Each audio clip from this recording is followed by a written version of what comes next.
எண்ணாகமம் 1 அதிகாரம்.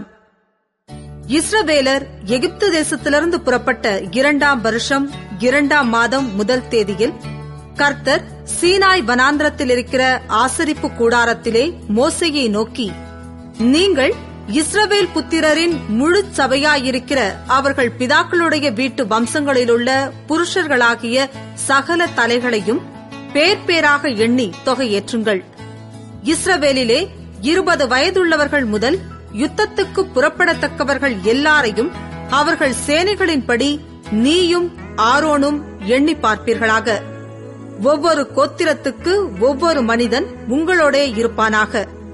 அவன் தன் பிதாக்களின் வம்சத்துக்கு தலைவனாயிருக்க வேண்டும். உங்களோடே நிற்க வேண்டிய மனிதருடைய நாமங்களாவன: ரூபன் கோத்திரத்தில் சேதேயூருடைய குமாரன் எலிசூர், சிமியோன் கோத்திரத்தில் சூரிஷதாயின் குமாரன் செலூமியேல், யூதா கோத்திரத்தில் அம்மினதாபின் குமாரன் நகசோன், இசக்கார் கோத்திரத்தில் சூவாரின் குமாரன் நெத்தனேயேல், செபுலோன் கோத்திரத்தில் ஏலோனின் குமாரன் எலியாப், யோசேப்பின் குமாரராகிய எப்பிராயிம் கோத்திரத்தில் அம்மியூதின் குமாரன் எலிஷாமா, மனாசே கோத்திரத்தில் பெதாசூரின் குமாரன் கமாலியேல், பென்யமீன் கோத்திரத்தில் கீதையோனின் குமாரன் அபிதான், தான் கோத்திரத்தில் அம்மிஷதாயின் குமாரன் அகியேசேர், ஆசேர் கோத்திரத்தில் ஓகிரானின் குமாரன் பாகியேல், காத் கோத்திரத்தில் தேகுவேலின் குமாரன் எலியாசாப், நப்தலி கோத்திரத்தில் ஏனானின் குமாரன் அகிரா. இவர்களே சபையில் ஏற்படுத்தப்பட்டவர்களும் தங்கள் தங்கள் பிதாக்களுடைய கோத்திரங்களில் பிரபுக்களும் இஸ்ரவேலில் 1000 தலைவருமாயிருப்பவர்கள் என்றார். அப்படியே மோசேயும் ஆரோனும் பேர் பேராக குறிக்கப்பட்ட இந்த மனிதரை கூட்டிக் கொண்டு 2ஆம் மாதம் 1 தேதியில் சபையார் எல்லாரையும் கூடிவரச் செய்தார்கள். அப்பொழுது அவர்கள் தங்கள் தங்கள் குடும்பத்தின்படிக்கும் பிதாக்களுடைய வம்சத்தின்படிக்கும் நாமத் தொகையின்படிக்கும் 20 வயதுள்ளவர்கள் முதல் தலைத்தலையாக தங்கள் வம்ச உற்பத்தியை தெரிவித்தார்கள். இப்படி கர்த்தர் கட்டளையிட்டபடியே மோசே அவர்களை சீனாய் வனாந்திரத்தில் எண்ணி பார்த்தான். இஸ்ரவேலின் மூத்த குமாரனாகிய ரூபன் புத்திரருடைய பிதாக்களின் வீட்டு வம்சத்தாரில் 20 வயதுள்ளவர்கள் முதல் யுத்தத்திற்கு புறப்படத்தக்க புருஷர்கள் எல்லாரும் தலைத்தலையாக எண்ணப்பட்டபோது ரூபன் கோத்திரத்தில் எண்ணப்பட்டவர்கள் 46,500 பேர். சிமியோன் புத்திரருடைய பிதாக்களின் வீட்டு வம்சத்தாரில் 20 வயதுள்ளவர்கள் முதல் யுத்தத்திற்கு புறப்படத்தக்க புருஷர்கள் எல்லாரும் தலைத்தலையாக எண்ணப்பட்டபோது சிமியோன் கோத்திரத்தில் எண்ணப்பட்டவர்கள் 59,300 பேர். காத் புத்திரருடைய பிதாக்களின் வீட்டு வம்சத்தாரில் 20 வயதுள்ளவர்கள் முதல் யுத்தத்திற்கு புறப்படத்தக்க புருஷர்கள் எல்லாரும் எண்ணப்பட்டபோது காத் கோத்திரத்தில் எண்ணப்பட்டவர்கள் 45,650 பேர்.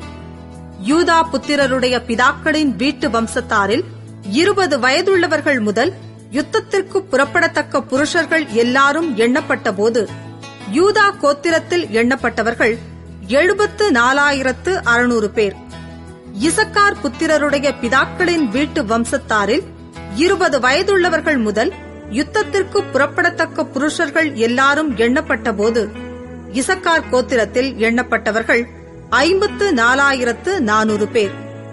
செபுலோன் புத்திரருடைய பிதாக்களின் வீட்டு வம்சத்தாரில் 20 வயதுள்ளவர்கள் முதல் யுத்தத்திற்கு புறப்படத்தக்க புருஷர்கள் எல்லாரும் எண்ணப்பட்டபோது செபுலோன் கோத்திரத்தில் எண்ணப்பட்டவர்கள் 57,400 பேர்.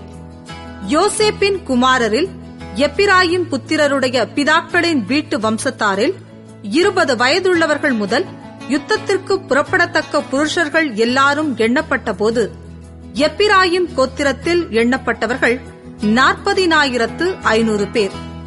மனாசே புத்திரருடைய பிதாக்களின் வீட்டு வம்சத்தாரில் 20 வயதுள்ளவர்கள் முதல் யுத்தத்திற்கு புறப்படத்தக்க புருஷர்கள் எல்லாரும் எண்ணப்பட்டபோது மனாசே கோத்திரத்தில் எண்ணப்பட்டவர்கள் 30,200 பேர். பென்யமீன் புத்திரருடைய பிதாக்களின் வீட்டு வம்சத்தாரில் 20 வயதுள்ளவர்கள் முதல் யுத்தத்திற்கு புறப்படத்தக்க புருஷர்கள் எல்லாரும் எண்ணப்பட்டபோது பென்யமீன் கோத்திரத்தில் எண்ணப்பட்டவர்கள் 35,400 பேர். தான் புத்திரருடைய பிதாக்களின் வீட்டு வம்சத்தாரில் 20 வயதுள்ளவர்கள் முதல் யுத்தத்திற்கு புறப்படத்தக்க புருஷர்கள் எல்லாரும் எண்ணப்பட்டபோது தான் கோத்திரத்தில் எண்ணப்பட்டவர்கள் 60,700 பேர். ஆசேர் புத்திரருடைய பிதாக்களின் வீட்டு வம்சத்தாரில் 20 வயதுள்ளவர்கள் முதல் யுத்தத்திற்கு புறப்படத்தக்க புருஷர்கள் எல்லாரும் எண்ணப்பட்டபோது ஆசேர் கோத்திரத்தில் எண்ணப்பட்டவர்கள் 41,500 பேர். நப்தலி புத்திரருடைய பிதாக்களின் வீட்டு வம்சத்தாரில் 20 வயதுள்ளவர்கள் முதல் யுத்தத்திற்கு புறப்படத்தக்க புருஷர்கள் எல்லாரும் எண்ணப்பட்டபோது நப்தலி கோத்திரத்தில் எண்ணப்பட்டவர்கள் 53,400 பேர்.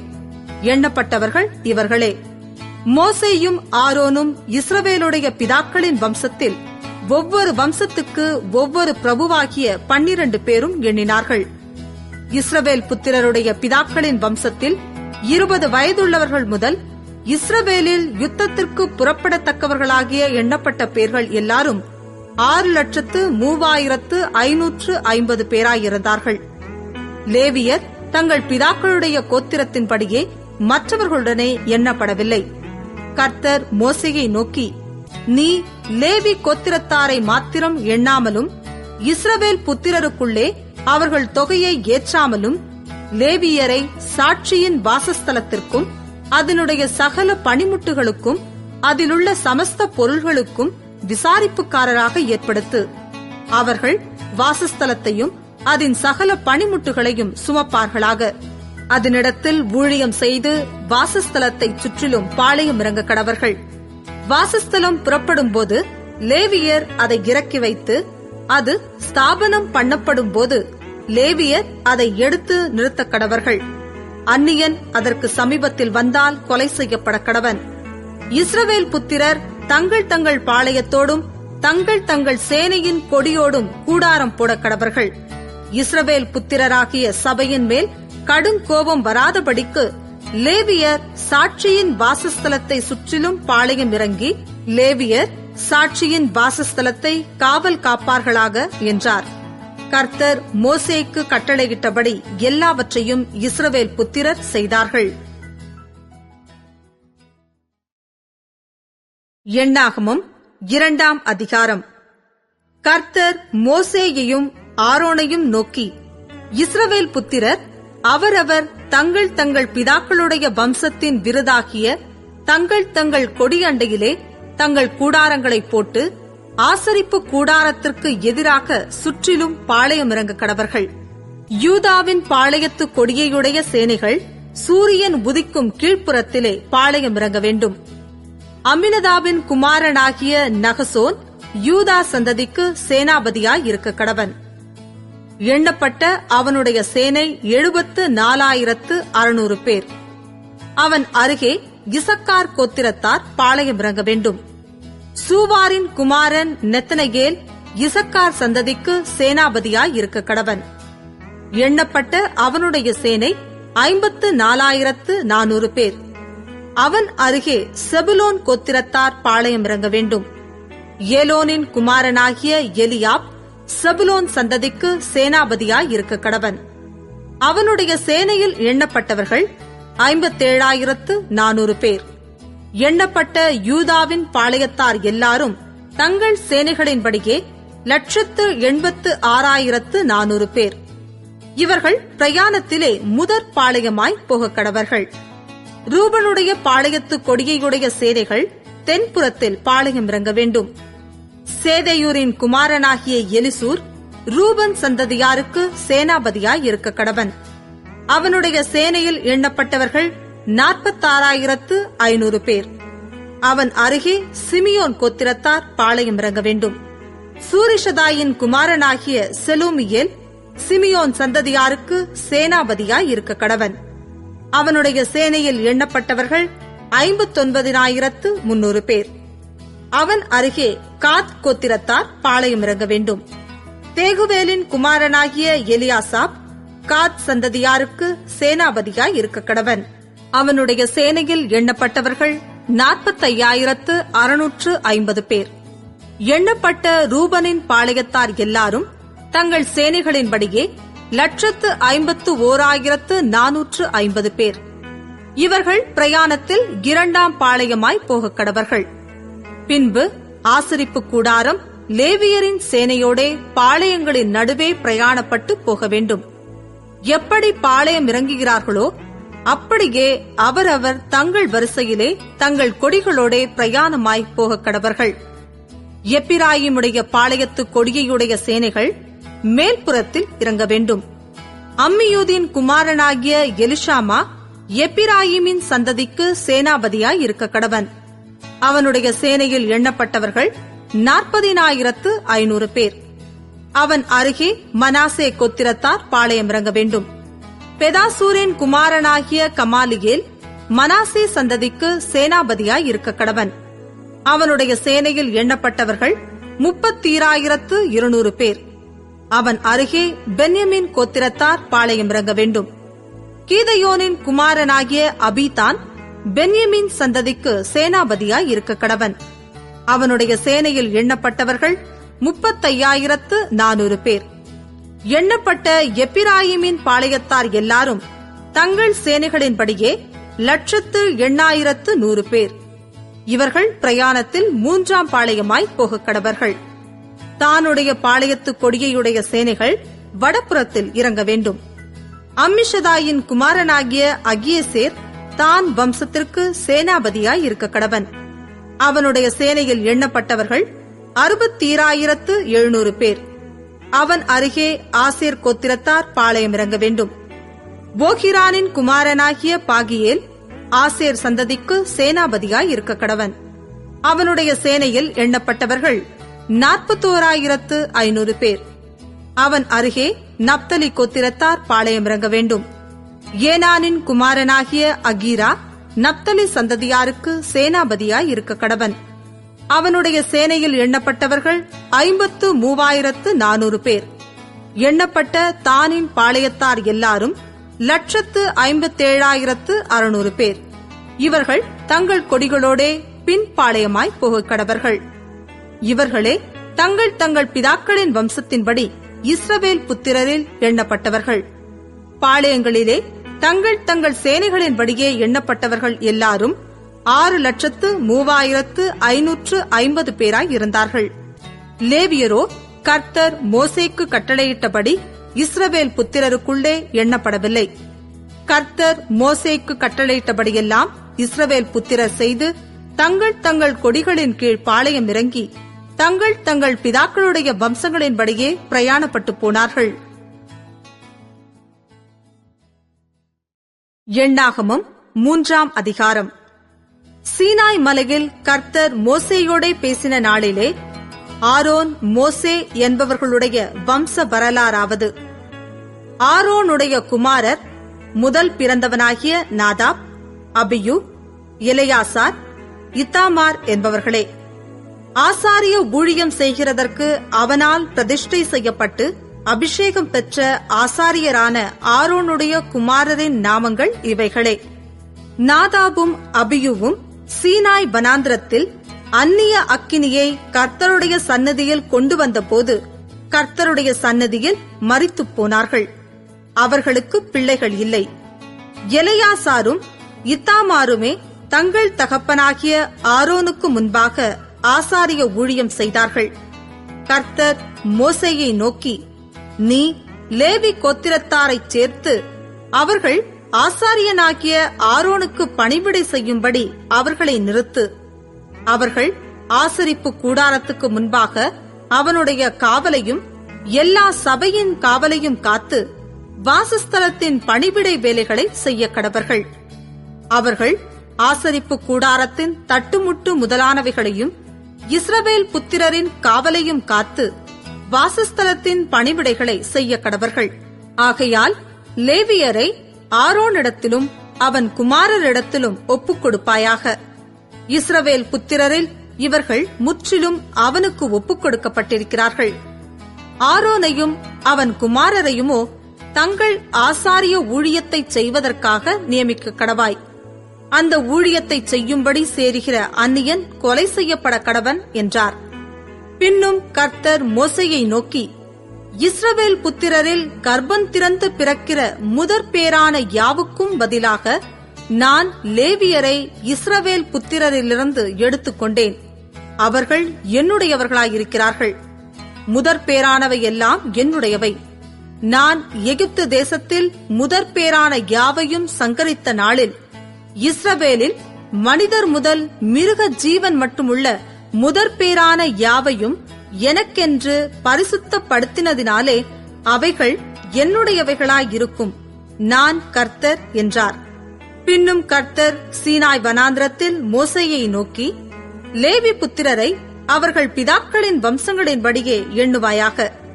அவர்களில் 1 மாதம் முதல் அதற்கு மேற்பட்ட வயதுள்ள ஆண் பிள்ளைகளையெல்லாம் எண்ணுவாயாக என்றார். அப்பொழுது கர்த்தருடைய வாக்கின்படி மோசே தனக்கு கற்பிக்கப்பட்ட பிரகாரம் அவர்களை எண்ணினான். லேவியின் குமாரர் தங்கள் நாமங்களின்படியே கெர்சோன், கோகாத், மெராரி என்பவர்கள். தங்கள் வம்சத்தின்படியே கெர்சோனுடைய குமாரரின் நாமங்கள் லிப்னி, சீமேயி என்பவைகள். தங்கள் வம்சங்களின்படியே கோகாத்துடைய குமாரர் அம்ராம், இத்சேயார், எப்ரோன், ஊசியேல் என்பவர்கள். தங்கள் வம்சங்களின்படியே மெராரியினுடைய குமாரர் மகேலி, மூசி என்பவர்கள். இவர்களே லேவியருடைய பிதாக்களின் வம்சத்தார். கெர்சோனின் வழியாய் லிப்னியரின் வம்சமும் சீமேயியர் வம்சமும் தோன்றின. இவைகளே கெர்சோனியரின் வம்சங்கள். அவர்களில் 1 மாதம் முதல் அதற்கு மேற்பட்ட வயதுள்ள ஆண் பிள்ளைகளெல்லாம் எண்ணப்பட்ட போது எண்ணப்பட்டவர்கள் 7500 பேராயிருந்தார்கள். கெர்சோனியரின் வம்சங்கள் வாசஸ்தலத்தின் பின்புறத்தில் மேற்கே பாளையமிறங்க வேண்டும். கெர்சோனியருடைய தகப்பன் வம்சத்துக்கு தலைவன் லாயேலின் குமாரனாகிய எலியாசாப் என்பவன். ஆசரிப்பு கூடாரத்திலே கெர்சோன் புத்திரரின் காவலாவது, வாசஸ்தலமும் கூடாரமும் அதன் மூடியும் ஆசரிப்பு கூடார வாசல் மறைவும் வாசஸ்தல தண்டையிலும் பலிப்பீட தண்டையிலும் சுற்றிலும் இருக்கிற பிரகாரத்தின் தொங்கு திரைகளும் பிரகார வாசல் மூடுத்திரையும் அவைகளின் வேலைகளுக்கெல்லாம் உரிய அவைகளின் கயிறுகளுமே. கோகாத்தின் வழியாய் அம்ராமியரின் வம்சமும் இத்சேயாரின் வம்சமும் எப்ரோனியரின் வம்சமும் ஊசியேலரின் வம்சமும் தோன்றின. இவைகளே கோகாத்தியரின் வம்சங்கள். 1 மாதம் முதல் அதற்கு மேற்பட்ட வயதுள்ள ஆண் பிள்ளைகளெல்லாம் எண்ணப்பட்ட போது பரிசுத்த ஸ்தலத்துக்குரியவைகளை காப்பவர்கள் 8600 பேராயிருந்தார்கள். கோகாத் புத்திரரின் வம்சங்கள் வாசஸ்தலத்தின் தென்புறமான பக்கத்திலே பாளையமிறங்க வேண்டும். அவர்களின் தலைவன் ஊசியேலின் குமாரனாகிய எல்சாபான். அவர்களுடைய காவலாவது, பெட்டியும் மேஜையும் குத்துவிளக்கும் பீடங்களும் ஆராதனைக்கேற்ற பரிசுத்த ஸ்தலத்தின் பணிமுட்டுகளும் தொங்குத்திரையும் அதனுடைய எல்லா வேலைகளுக்கும் ஏற்றவைகளுமே. ஆசாரியனாகிய ஆரோனின் குமாரன் எலெயாசார் என்பவன் லேவியருடைய தலைவர்களுக்கு தலைவனாய் பரிசுத்த ஸ்தலத்தை காவல் காக்கிறவர்களுக்கு விசாரிப்புக்காரனாய் இருக்க வேண்டும். மெராரியின் வழியாய் மகேலியரின் வம்சமும் மூசியரின் வம்சமும் தோன்றின. இவைகளே மெராரியின் வம்சங்கள். அவர்களில் 1 மாதம் முதல் அதற்கு மேற்பட்ட வயதுள்ள ஆண் பிள்ளைகளெல்லாம் எண்ணப்பட்ட போது எண்ணப்பட்டவர்கள் 6200 பேராயிருந்தார்கள். அபியாயேலின் குமாரனாகிய சூரியேல் என்பவன் அவர்களுக்கு தலைவனாயிருந்தான். இவர்கள் வாசஸ்தலத்தின் வடப்புறமான பக்கத்தில் பாளையமிறங்க வேண்டும். அவர்களுடைய காவல் விசாரிப்பாவது, வாசஸ்தலத்தின் பலகைகளும் தாழ்பாள்களும் தூண்களும் பாதங்களும் அதனுடைய எல்லா பணிமுட்டுகளும் அதற்கடுத்தவைகள் அனைத்தும் சுற்றுப்பிரகாரத்தின் தூண்களும் அவைகளின் பாதங்களும் முளைகளும் கயிறுகளுமே. ஆசரிப்பு கூடாரமாகிய வாசஸ்தலத்துக்கு முன்பாக சூரியன் உதிக்கும் கீழ்ப்புறத்திலே மோசேயும் ஆரோனும் அவன் குமாரரும் கூடாரங்களை போட்டு இறங்கி இஸ்ரவேல் புத்திரரின் காவலுக்கு பதிலாக பரிசுத்த ஸ்தலத்தை காவல் காக்க வேண்டும். வாசஸ்தலத்தில் சேருகிற அந்நியன் கொலை செய்யப்பட கடவன். மோசேயும் ஆரோனும் கர்த்தருடைய வாக்கின்படி லேவியரில் 1 மாதம் முதல் அதற்கு மேற்பட்ட வயதுள்ள ஆண் பிள்ளைகளை எல்லாம் அவர்களுடைய வம்சங்களின்படியே எண்ணினார்கள். அவர்கள் 20000 பேராயிருந்தார்கள். அதன் பின்பு கர்த்தர் மோசேயை நோக்கி, நீ இஸ்ரவேல் புத்திரரில் 1 மாதம் முதல் அதற்கு மேற்பட்ட வயதுள்ள முதற்பேறான ஆண் பிள்ளைகளையெல்லாம் எண்ணி அவர்கள் நாமங்களை தொகையேற்றி இஸ்ரவேல் புத்திரரிலுள்ள முதற்பேறான யாவுக்கும் பதிலாக லேவியரையும் இஸ்ரவேல் புத்திரரின் மிருக ஜீவன்களிலுள்ள தலையீற்றான யாவுக்கும் பதிலாக லேவியரின் மிருக ஜீவன்களையும் எனக்கென்று பிரித்தெடு, நான் கர்த்தர் என்றார். அப்பொழுது மோசே கர்த்தர் தனக்கு கட்டளையிட்டபடியே இஸ்ரவேல் புத்திரரிலுள்ள முதற்பேறான யாவரையும் எண்ணினான். 1 மாதம் முதல் அதற்கு மேற்பட்ட வயதுள்ள முதற்பேறான ஆண் பிள்ளைகள் எல்லாரும் பேர் பேராக எண்ணப்பட்ட போது 20,273 பேராய் இருந்தார்கள். அப்பொழுது கர்த்தர் மோசேயை நோக்கி, நீ இஸ்ரவேல் புத்திரரிலுள்ள முதற்பேறான யாவருக்கும் பதிலாக லேவியரையும் அவர்களுடைய மிருக ஜீவன்களுக்கு பதிலாக லேவியரின் மிருக ஜீவன்களையும் பிரித்தெடு. லேவியர் என்னுடையவர்களாயிருப்பார்கள், நான் கர்த்தர்.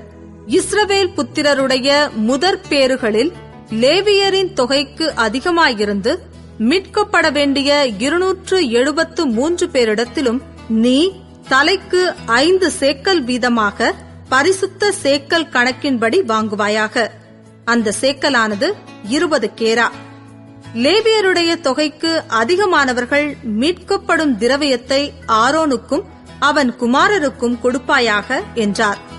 அப்படியே லேவியரால் மீட்கப்பட்டவர்களின் தொகைக்கு அதிகமாயிருந்து இன்னும் மீட்கப்பட வேண்டியவர்களுக்கு ஈடாக மோசே இஸ்ரவேல் புத்திரருடைய முதற்பேறானவர்களிடத்தில் 1365 சேக்கலாகிய திரவியத்தை பரிசுத்த ஸ்தலத்து சேக்கல் கணக்கின்படி வாங்கி கர்த்தருடைய வாக்கின்படியே மீட்கப்பட்டவர்களின் கிரயத்தை ஆரோனுக்கும் அவன் குமாரருக்கும் கர்த்தர் தனக்கு கட்டளையிட்டபடியே கொடுத்தான்.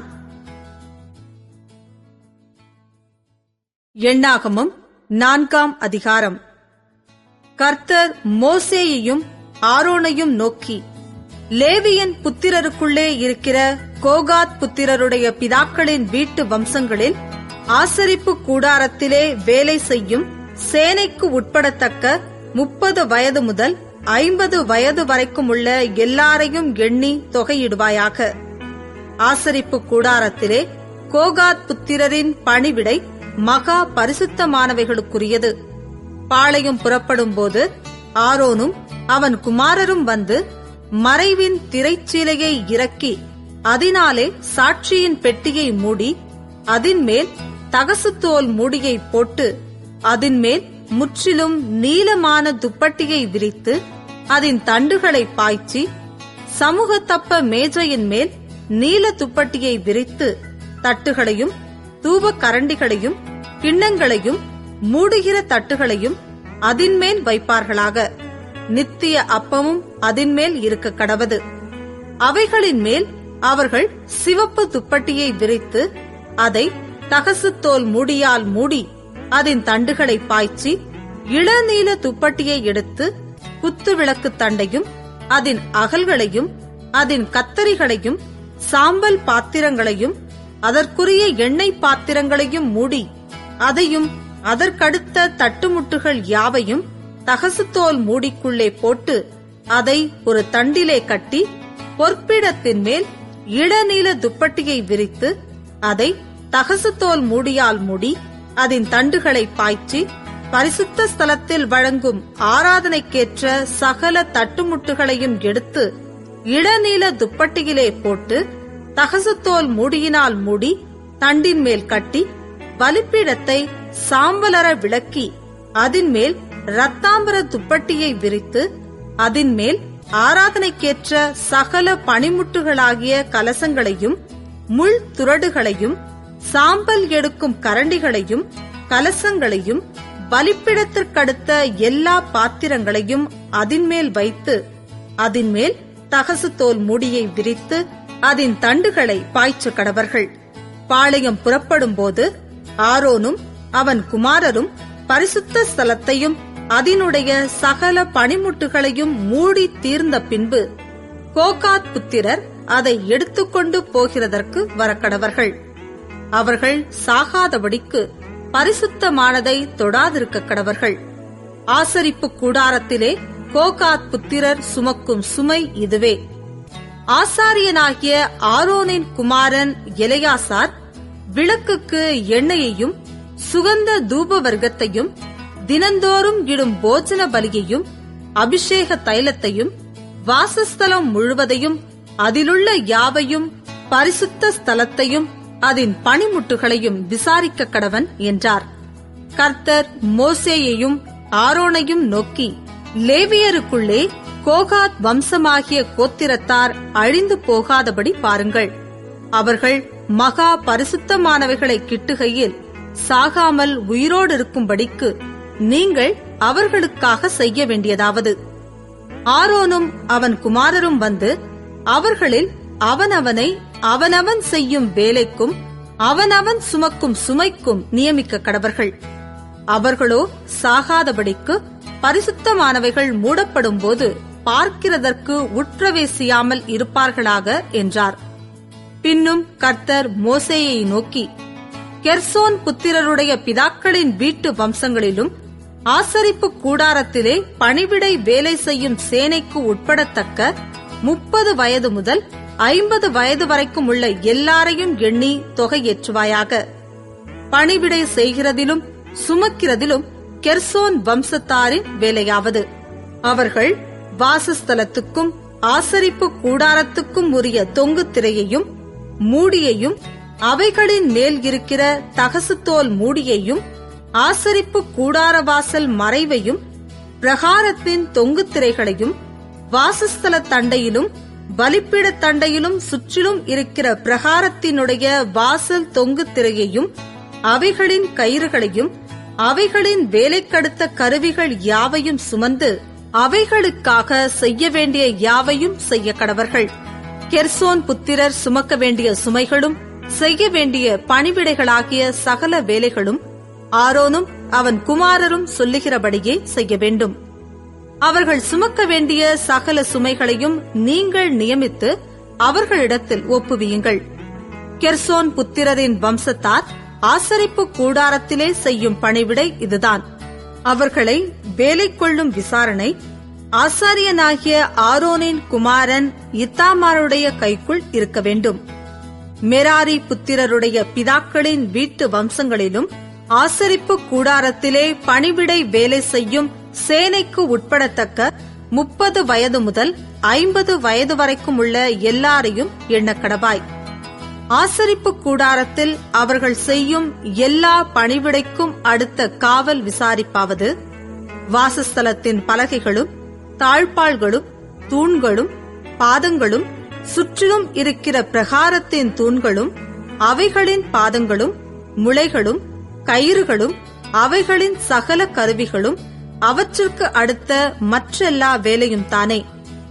அவர்கள் சுமந்து காவல் காக்கும்படி ஒப்புவிக்கப்படுகிறவைகளை பேர் பேராக எண்ணக்கடவீர்கள். ஆசாரியனாகிய ஆரோனுடைய குமாரனான இத்தாமாருடைய கைக்குள்ளாக மெராரி புத்திரரின் வம்சத்தார் ஆசரிப்பு கூடாரத்திலே செய்யும் பணிவிடைக்கு அடுத்த எல்லா வேலையும் இதுவே என்றார். அப்படியே மோசேயும் ஆரோனும் சபையின் பிரபுக்களும் கோகாத் புத்திரருடைய பிதாக்களின் வீட்டு வம்சங்களின்படி ஆசரிப்பு கூடாரத்திலே பணிவிடை செய்யும் சேனைக்கு உட்படத்தக்க 30 வயது முதல் 50 வயது வரைக்கும் உள்ள எல்லாரையும் எண்ணினார்கள். அவர்கள் வம்சங்களில் எண்ணப்பட்டவர்கள் 2750 பேர். கர்த்தர் மோசேக்கு கட்டளையிட்டபடியே மோசேயினாலும் ஆரோனாலும் கோகாத் வம்சத்தாரில் ஆசரிப்பு கூடாரத்தில் வேலை செய்கிறதற்காக எண்ணி தொகையிடப்பட்டவர்கள் எல்லாரும் இவர்களே. கெர்சோன் புத்திரருடைய பிதாக்களின் வீட்டு வம்சங்களிலும் ஆசரிப்பு கூடாரத்திலே பணிவிடை செய்யும் சேனைக்கு உட்படத்தக்க 30 வயது முதல் 50 வயது வரைக்கும் உள்ள எல்லாரும் எண்ணப்பட்டார்கள். அவர்களில் எண்ணப்பட்டவர்கள் அவரவர் குடும்பத்தின்படிக்கும் பிதாக்களுடைய வம்சத்தின்படிக்கும் 2630 பேர். மோசேயினாலும் ஆரோனாலும் கர்த்தர் கட்டளையிட்டபடியே கெர்சோன் புத்திரரின் வம்சத்தாரில் ஆசரிப்பு கூடாரத்தில் வேலை செய்ய எண்ணி தொகையிடப்பட்டவர்கள் எல்லாரும் இவர்களே. மெராரி புத்திரருடைய பிதாக்களின் வீட்டு வம்சங்களிலும் ஆசரிப்பு கூடாரத்திலே பணிவிடை செய்யும் சேனைக்கு உட்படத்தக்க 30 வயது முதல் 50 வயதுள்ளவர்கள் எல்லாரும் எண்ணப்பட்டார்கள். அவர்களில் எண்ணப்பட்டவர்கள் தங்கள் குடும்பங்களின்படியே 3200 பேர். கர்த்தர் மோசேக்கு கட்டளையிட்டபடியே மோசேயினாலும் ஆரோனாலும் மெராரி புத்திரரின் குடும்பத்தாரில் எண்ணி தொகையிடப்பட்டவர்கள் எல்லாரும் இவர்களே. லேவியருடைய பிதாக்களின் வீட்டு வம்சங்களில் 30 வயது முதல் 50 வயது வரைக்கும் உள்ளவர்கள் ஆசரிப்பு கூடாரத்திலே செய்யும் பணிவிடை வேலைக்கும் சுமையின் வேலைக்கும் உட்படத்தக்கவர்களும் மோசேயினாலும் ஆரோனாலும் இஸ்ரவேலின் பிரபுக்களாலும் எண்ணப்பட்டவர்களும் ஆகிய எல்லாரும் 8580 பேராய் இருந்தார்கள். கர்த்தர் மோசேக்கு கட்டளையிட்டபடியே அவர்கள் தங்கள் தங்கள் பணிவிடைக்கென்றும் தங்கள் தங்கள் சுமைக்கென்றும் மோசேயினால் எண்ணப்பட்டார்கள். இவ்விதமாய் கர்த்தர் மோசேக்கு கட்டளையிட்டபடியே அவர்கள் அவனால் எண்ணப்பட்டார்கள்.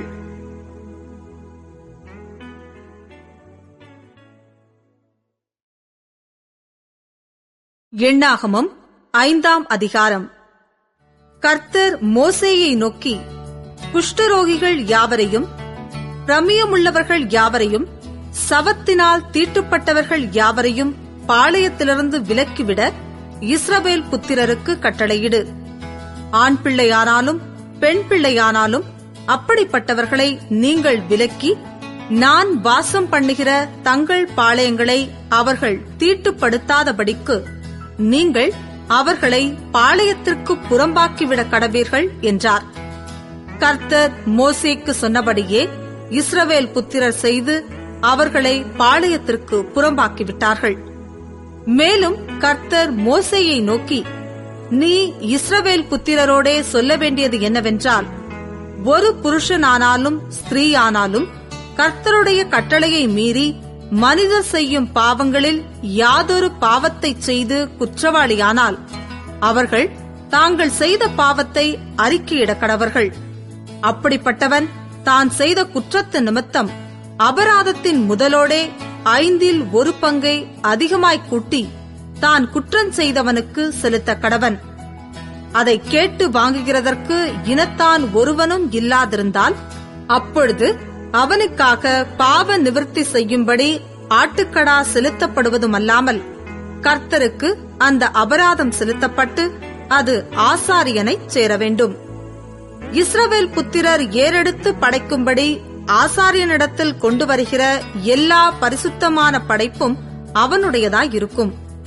ஒவ்வொருவரும் படைக்கும் பரிசுத்தமான வஸ்துக்கள் அவனுடையதாயிருக்கும். ஒருவன் ஆசாரியனுக்கு கொடுக்கிறது எதுவும் அவனுக்கே உரியது என்று சொல் என்றார்.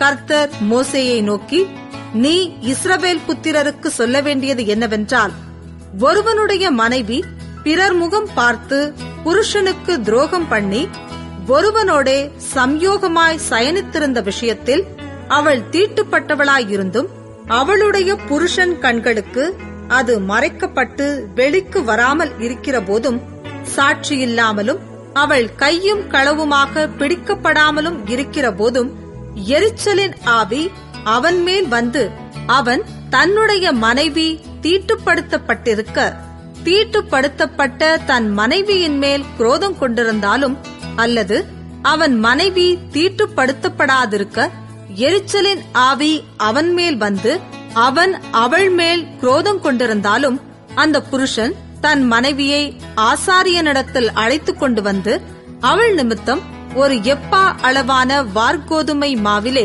10 பங்கை படைப்பாக கொடுக்க கடவன். அது எரிச்சலின் காணிக்கையும் அக்கிரமத்தை நினைப்பூட்டும் காணிக்கையுமாயிருப்பதினால் அதின் மேல் எண்ணெய் வார்க்காமலும் தூப வர்க்கம் போடாமலும் இருப்பானாக. ஆசாரியன் அவளை சமீபத்தில் அழைத்து கர்த்தருடைய சன்னதியில் நிறுத்தி ஒரு மண்பாண்டத்திலே பரிசுத்த ஜலம் வார்த்து வாசஸ்தலத்தின் தரையிலிருக்கும் புழுதியிலே கொஞ்சம் எடுத்து அந்த ஜலத்திலே போட்டு ஸ்திரீயை கர்த்தருடைய சன்னதியில் நிறுத்தி அவள் முக்காட்டை நீக்கி எரிச்சலின் காணிக்கையாகிய நினைப்பூட்டுதலின் காணிக்கையை அவள் உள்ளங்கையிலே வைப்பானாக. சாப காரணமான கசப்பான ஜலம் ஆசாரியன் கையில் இருக்க வேண்டும். பின்பு ஆசாரியன் அவளை ஆணையிடுவித்து, ஒருவனும் உன்னோடே சயனியாமலும் உன் புருஷனுக்கு உட்பட்டிருக்கிற நீ தீட்டுப்படத்தக்கதாய் பிறர் முகம் பாராமலும் இருந்தால் சாப காரணமான இந்த கசப்பான ஜலத்தின் தோஷத்துக்கு நீங்களாயிருப்பாய். உன் புருஷனுக்கு உட்பட்டிருக்கிற நீ பிறர் முகம் பார்த்து உன் புருஷனோடேயன்றி அந்நியனோடே சம்யோகமாய் சயனித்து தீட்டுப்பட்டிருப்பாயானால் கர்த்தர் உன் இடுப்பு சூம்பவும் உன் வயிறு வீங்கவும் பண்ணி உன்னை உன் ஜனங்களுக்குள்ளே சாபமும் ஆணையிடும் குறியுமாக வைப்பாராக. சாப காரணமான இந்த ஜலம் உன் வயிறு வீங்கவும் இடுப்பு சூம்பவும் பண்ணும்படி உன் குடலுக்குள் பிரவேசிக்க கடவது என்கிற சாப வார்த்தையாலே ஸ்திரீயை ஆணையிடுவித்து சொல்வானாக. அதற்கு அந்த ஸ்திரீ ஆமேன் ஆமேன் என்று சொல்ல கடவள். பின்பு ஆசாரியன் இந்த சாப வார்த்தைகளை ஒரு சீட்டில் எழுதி அவைகளை கசப்பான ஜலத்தினால் கழுவி போட்டு சாப காரணமான அந்த கசப்பான ஜலத்தை அவள் குடிக்கும்படி பண்ணுவான். அப்பொழுது சாப காரணமான அந்த ஜலம் அவளுக்குள் இறங்கி கசப்பாகும்.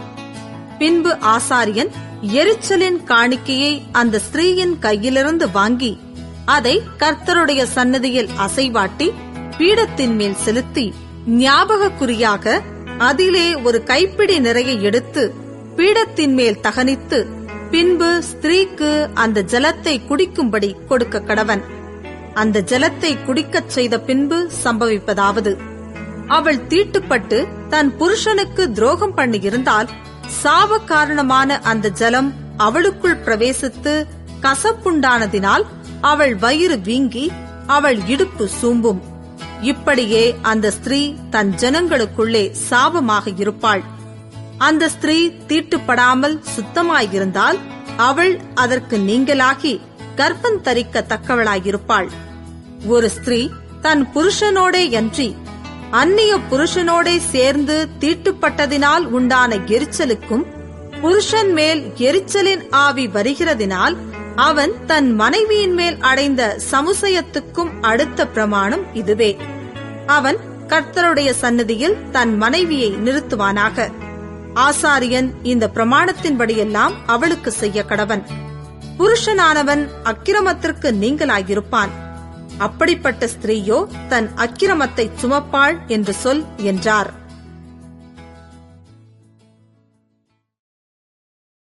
எண்ணாகமம் 6ஆம் அதிகாரம். கர்த்தர் மோசேயை நோக்கி, நீ இஸ்ரவேல் புத்திரரோடே சொல்ல வேண்டியது என்னவென்றால், புருஷனாகிலும் ஸ்திரீயாகிலும் கர்த்தருக்கென்று விரதம் பண்ணிக்கொண்டவர்களாயிருக்கும்படி நசரேய விரதமாகிய ஒரு விசேஷித்த பொருத்தனையை பண்ணினால் அப்படிப்பட்டவன் திராட்சரசத்தையும் மதுபானத்தையும் விலக்க கடவன். அவன் திராட்சரசத்தின் காடியையும் மற்ற மதுபானத்தின் காடியையும் திராட்சரசத்தினால் செய்த எவ்விதமான பானத்தையும் குடியாமலும் திராட்ச பழங்களையாவது திராட்ச வற்றல்களையாவது புசியாமலும் தான் நசரேயனாயிருக்கும் நாளெல்லாம் திராட்சச் செடி விதை முதல் தோல் வரையிலுள்ளவைகளினால் செய்யப்பட்ட யாதொன்றையும் புசியாமலும் இருக்க கடவன். அவன் நசரேய விரதங்காக்கும் நாளெல்லாம் சவரகன் கத்தி அவன் தலையின் மேல் படலாகாது. அவன் கர்த்தருக்கென்று விரதங்காக்கும் காலம் நிறைவேறும் அளவும் பரிசுத்தமாயிருந்து தன் தலைமயிரை வளரவிடக் கடவன். அவன் கர்த்தருக்கென்று விரதங்காக்கும் நாளெல்லாம் யாதொரு பிரேத தண்டையில் போகக்கூடாது. அவன் தன் தேவனுக்கென்று செய்த நசரேய விரதம் அவன் தலைமேல் இருக்கிறபடியால் மரணமடைந்த தன் தகப்பனாலாகிலும் தாயினாலாகிலும் சகோதரனாலாகிலும் சகோதரியினாலாகிலும் தன்னை தீட்டுப்படுத்தலாகாது. அவன் நசரேயனாயிருக்கும் நாளெல்லாம் கர்த்தருக்கு பரிசுத்தமாயிருப்பான். அவன் அண்டையிலே ஒருவன் சடுதியில் மரணமடைந்ததினால் நசரேய விரதமுள்ள அவனுடைய தலை தீட்டுப்பட்டதேயாகில் அவன் தன் சுத்திகரிப்பின் நாளாகிய 7ஆம் நாளில் தன் தலைமயிரை சிரைத்துக் கொண்டு 8ஆம் நாளில் 2 காட்டுப் புறாக்களையாவது 2 புறாக்குஞ்சுகளையாவது ஆசரிப்பு கூடார வாசலில் ஆசாரியனிடத்தில் கொண்டு வர கடவன். அப்பொழுது ஆசாரியன் ஒன்றை பாவ நிவாரண பலியாகவும் மற்றொன்றை சர்வாங்க தகன பலியாகவும் செலுத்தி பிணத்தினால் அவனுக்கு உண்டான தீட்டை நிவர்த்தி செய்து அவன் தலையை அந்நாளில் பரிசுத்தப்படுத்துவானாக. அவன் திரும்பவும் தன் விரத நாட்களை கர்த்தருக்கென்று காத்து 1 வருஷத்து ஆட்டுக்குட்டியை குற்ற நிவாரண பலியாக கொண்டுவர கடவன். அவனுடைய நசரேய விரதம் தீட்டுப்பட்டதினால் சென்ற நாட்கள் விருதாவாகும். நசரேயனுக்குரிய பிரமாணமாவது, அவன் விரதம் காக்கும் நாட்கள் நிறைவேறின அன்றே அவன் ஆசரிப்பு கூடார வாசலிலே வந்து சர்வாங்க தகன பலியாக 1 வருஷத்து பழுதற்ற ஒரு ஆட்டுக்குட்டியையும் பாவ நிவாரண பலியாக 1 வருஷத்து பழுதற்ற ஒரு பெண்ணாட்டுக்குட்டியையும் சமாதான பலியாக பழுதற்ற ஒரு ஆட்டுக்கடாவையும் ஒரு கூடையில் எண்ணெயிலே பிசைந்த புளிப்பில்லாத மெல்லிய மாவினால் செய்த அதிரசங்களையும் எண்ணெய் தடவப்பட்ட புளிப்பில்லாத அடைகளையும் அவைகளுக்கு அடுத்த போஜன பலியையும் பான பலிகளையும் கர்த்தருக்கு தன் காணிக்கையாக செலுத்த கடவன். அவைகளை ஆசாரியன் கர்த்தருடைய சந்நிதியில் கொண்டு வந்து அவனுடைய பாவ நிவாரண பலியையும் அவனுடைய சர்வாங்க தகன பலியையும் செலுத்தி ஆட்டுக்கடாவை கூடையிலிருக்கும் புளிப்பில்லாத அப்பங்களோடும் கூட கர்த்தருக்கு சமாதான பலியாகச் செலுத்தி அவனுடைய போஜன பலியையும் பான பலியையும் படைப்பானாக. அப்பொழுது நசரேயன் ஆசரிப்பு கூடார வாசலிலே பொருத்தனை செய்யப்பட்ட தன் தலையை சிரைத்து பொருத்தனை செய்யப்பட்ட தன் தலைமயிரை எடுத்து சமாதான பலியின் கீழ் எரிகிற அக்கினியில் போடக்கடவன். நசரேயன் பொருத்தனை செய்யப்பட்ட தன் தலைமயிரை சிரைத்து கொண்ட பின்பு ஆசாரியன் ஆட்டுக்கடாவினுடைய வேவிக்கப்பட்ட ஒரு முன்னந்தொடையையும் கூடையில் இருக்கிறவைகளிலே புளிப்பில்லாத ஒரு அதிரசத்தையும் புளிப்பில்லாத ஒரு அடையையும் எடுத்து அவனுடைய உள்ளங்கைகளில் வைத்து அவைகளை கர்த்தருடைய சந்நிதியில் அசைவாட்ட கடவன். அது அசைவாட்டப்பட்ட மார்க்கண்டத்தோடும் ஏறெடுத்து படைக்கப்பட்ட முன்னந்தொடையோடும் ஆசாரியனைச் சேரும். அது பரிசுத்தமானது. பின்பு நசரேயன் திராட்சரசம் குடிக்கலாம். பொருத்தனை பண்ணின நசரேயனுக்கும் அவன் தன் கைக்கு உதவுகிறதையல்லாமல் தன் நசரேய விரதத்து நிமித்தம் கர்த்தருக்கு செலுத்தும் காணிக்கைக்கும் அடுத்த பிரமாணம் இதுவே. அவன் செய்த பொருத்தனையின்படியே தன் பொருத்தனையின் பிரமாணத்துக்கேற்க செய்து தீர வேண்டும் என்று சொல் என்றார். பின்னும் கர்த்தர் மோசேயை நோக்கி, நீ ஆரோனோடும் அவன் குமாரரோடும் சொல்ல வேண்டியது என்னவென்றால், நீங்கள் இஸ்ரவேல் புத்திரரை ஆசீர்வதிக்கும் போது அவர்களை பார்த்து சொல்ல வேண்டியதாவது, கர்த்தர் உன்னை ஆசீர்வதித்து உன்னை காக்க கடவர். கர்த்தர் தம்முடைய முகத்தை உன்மேல் பிரகாசிக்க பண்ணி உன்மேல் கிருபையாயிருக்க கடவர். கர்த்தர் தம்முடைய முகத்தை உன்மேல் பிரசன்னமாக்கி உனக்கு சமாதானம் கட்டளையிட கடவர் என்பதே. இவ்விதமாய் அவர்கள் என் நாமத்தை இஸ்ரவேல் புத்திரர் மேல் கூறக்கடவர்கள். அப்பொழுது நான் அவர்களை ஆசீர்வதிப்பேன் என்று சொல் என்றார். எண்ணாகமம் 7ஆம் அதிகாரம். மோசே வாசஸ்தலத்தை ஸ்தாபனம் பண்ணி அதையும் அதன் எல்லா பணிமுட்டுகளையும் பலிபீடத்தையும் அதன் எல்லா பணிமுட்டுகளையும் அபிஷேகம் பண்ணி பரிசுத்தப்படுத்தி முடித்த நாளில் தங்கள் பிதாக்களுடைய வம்சத் தலைவரும் எண்ணப்பட்டவர்களின் விசாரிப்புக்கு வைக்கப்பட்ட கோத்திர பிரபுக்களுமாகிய இஸ்ரவேலின் பிரபுக்கள் காணிக்கைகளை செலுத்தினார்கள்.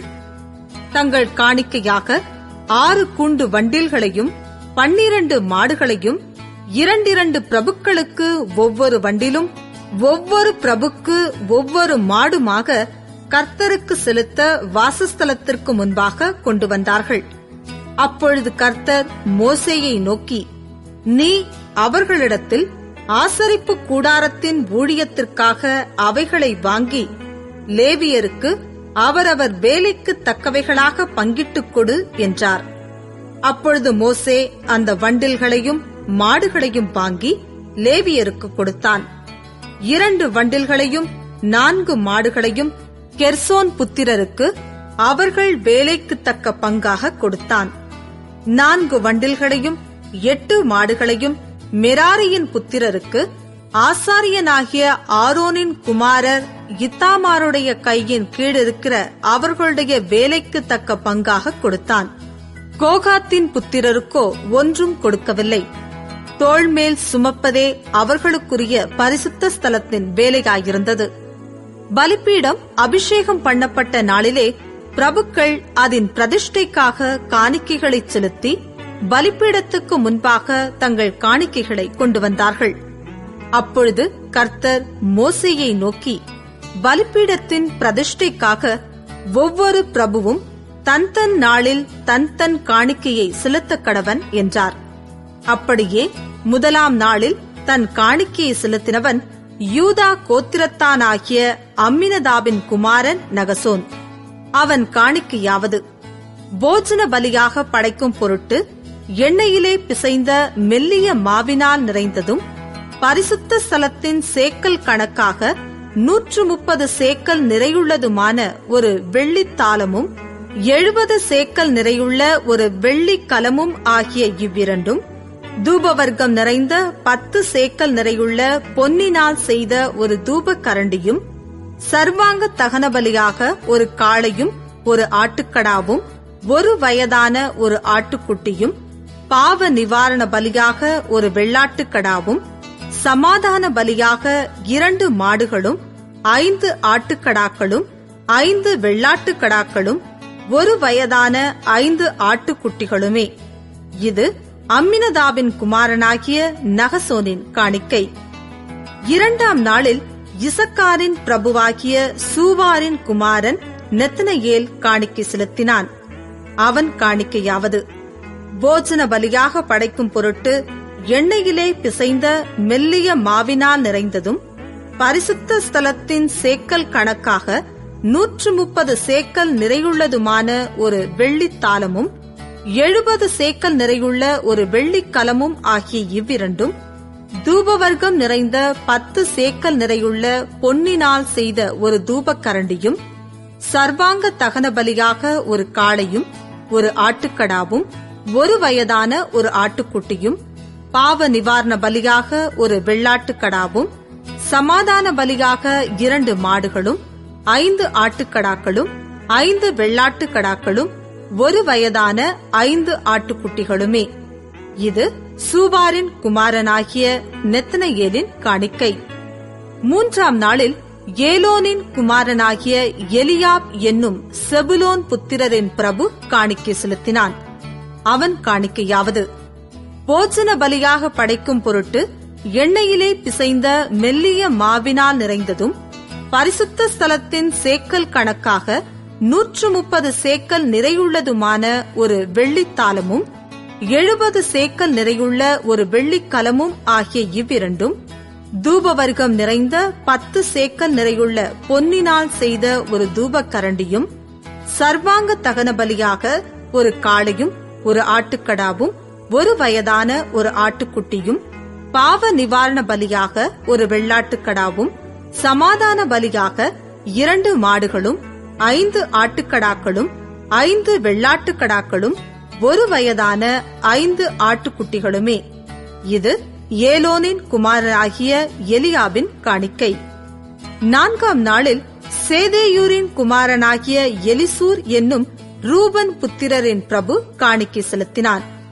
அவன் காணிக்கையாவது, போஜன பலியாக படைக்கும் பொருட்டு எண்ணெயிலே பிசைந்த மெல்லிய மாவினால் நிறைந்ததும் பரிசுத்த ஸ்தலத்தின் சேக்கல் கணக்காக 130 சேக்கல் நிறையுள்ளதுமான ஒரு வெள்ளித்தாளமும் 70 சேக்கல் நிறையுள்ள ஒரு வெள்ளிக்கலமும் ஆகிய இவ்விரண்டும், தூபவர்க்கம் நிறைந்த 10 சேக்கல் நிறையுள்ள பொன்னினால் செய்த ஒரு தூபக்கரண்டியும், சர்வாங்க தகன பலியாக ஒரு காளையும் ஒரு ஆட்டுக்கடாவும் 1 வயதான ஒரு ஆட்டுக்குட்டியும், பாவ நிவாரண பலியாக ஒரு வெள்ளாட்டுக்கடாவும், சமாதான பலியாக 2 மாடுகளும் 5 ஆட்டுக்கடாக்களும் 5 வெள்ளாட்டுக்கடாக்களும் 1 வயதான 5 ஆட்டுக்குட்டிகளுமே.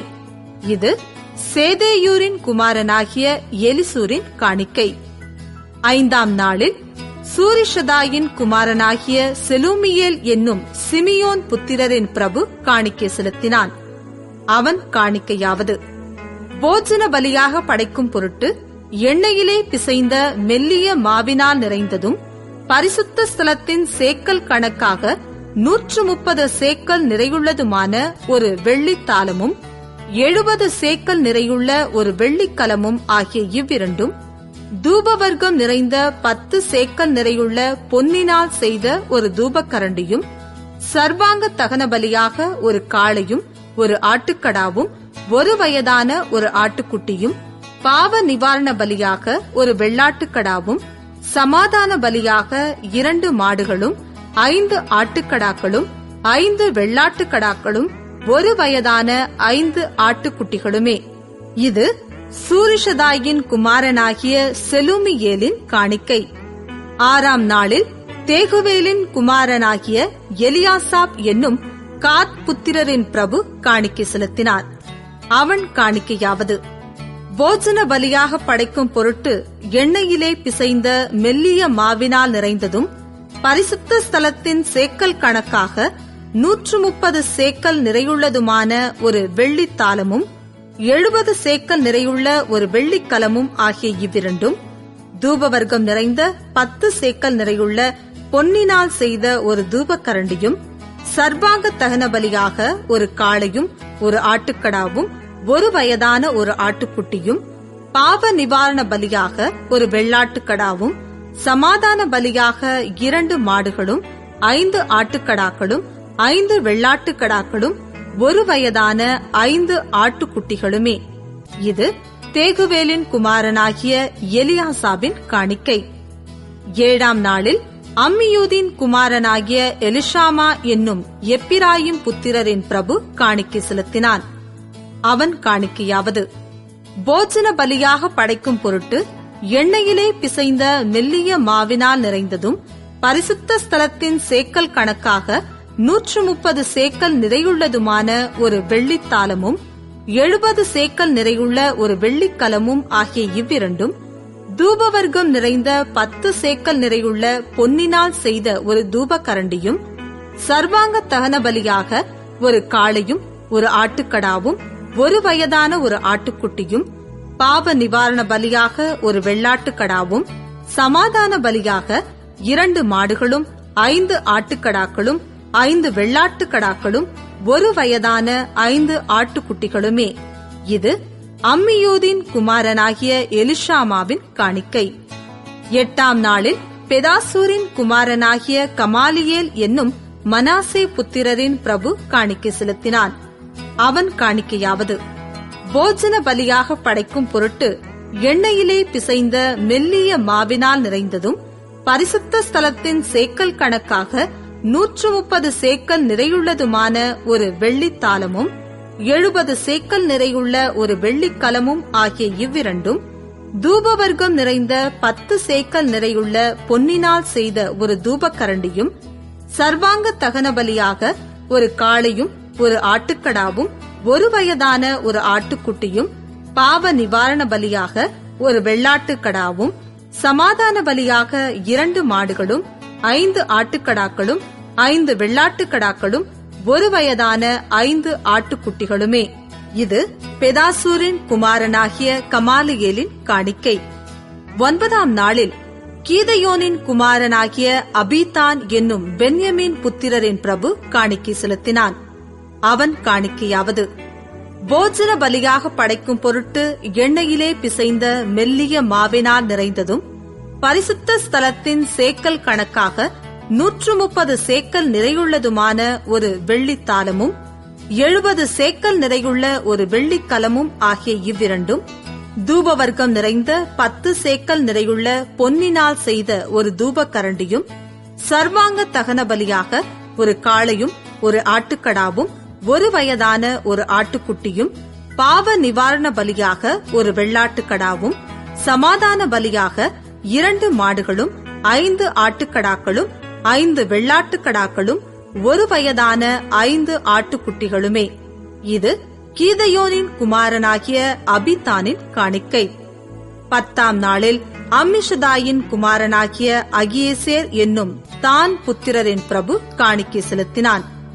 அவன் காணிக்கையாவது: போஜன பலியாக படைக்கும் பொருட்டு எண்ணெயிலே பிசைந்த மெல்லிய மாவினால் நிறைந்ததும், பரிசுத்த ஸ்தலத்தின் சேக்கல் கணக்காக 130 சேக்கல் நிறையுள்ளதுமான ஒரு வெள்ளித்தாலமும் 70 சேக்கல் நிறையுள்ள ஒரு வெள்ளிக்கலமும் ஆகிய இவ்விரண்டும், தூபவர்க்கம் நிறைந்த 10 சேக்கல் நிறையுள்ள பொன்னினால் செய்த ஒரு தூபக்கரண்டியும், சர்வாங்க தகன பலியாக ஒரு காளையும் ஒரு ஆட்டுக்கடாவும், ஒரு வயதான ஒரு ஆட்டுக்குட்டியும், பாவ நிவாரண பலியாக ஒரு வெள்ளாட்டுக்கடாவும், சமாதான பலியாக 2 மாடுகளும், 5 ஆட்டுக்கடாக்களும், 5 வெள்ளாட்டுக்கடாக்களும், ஒரு வயதான 5 ஆட்டுக்குட்டிகளுமே.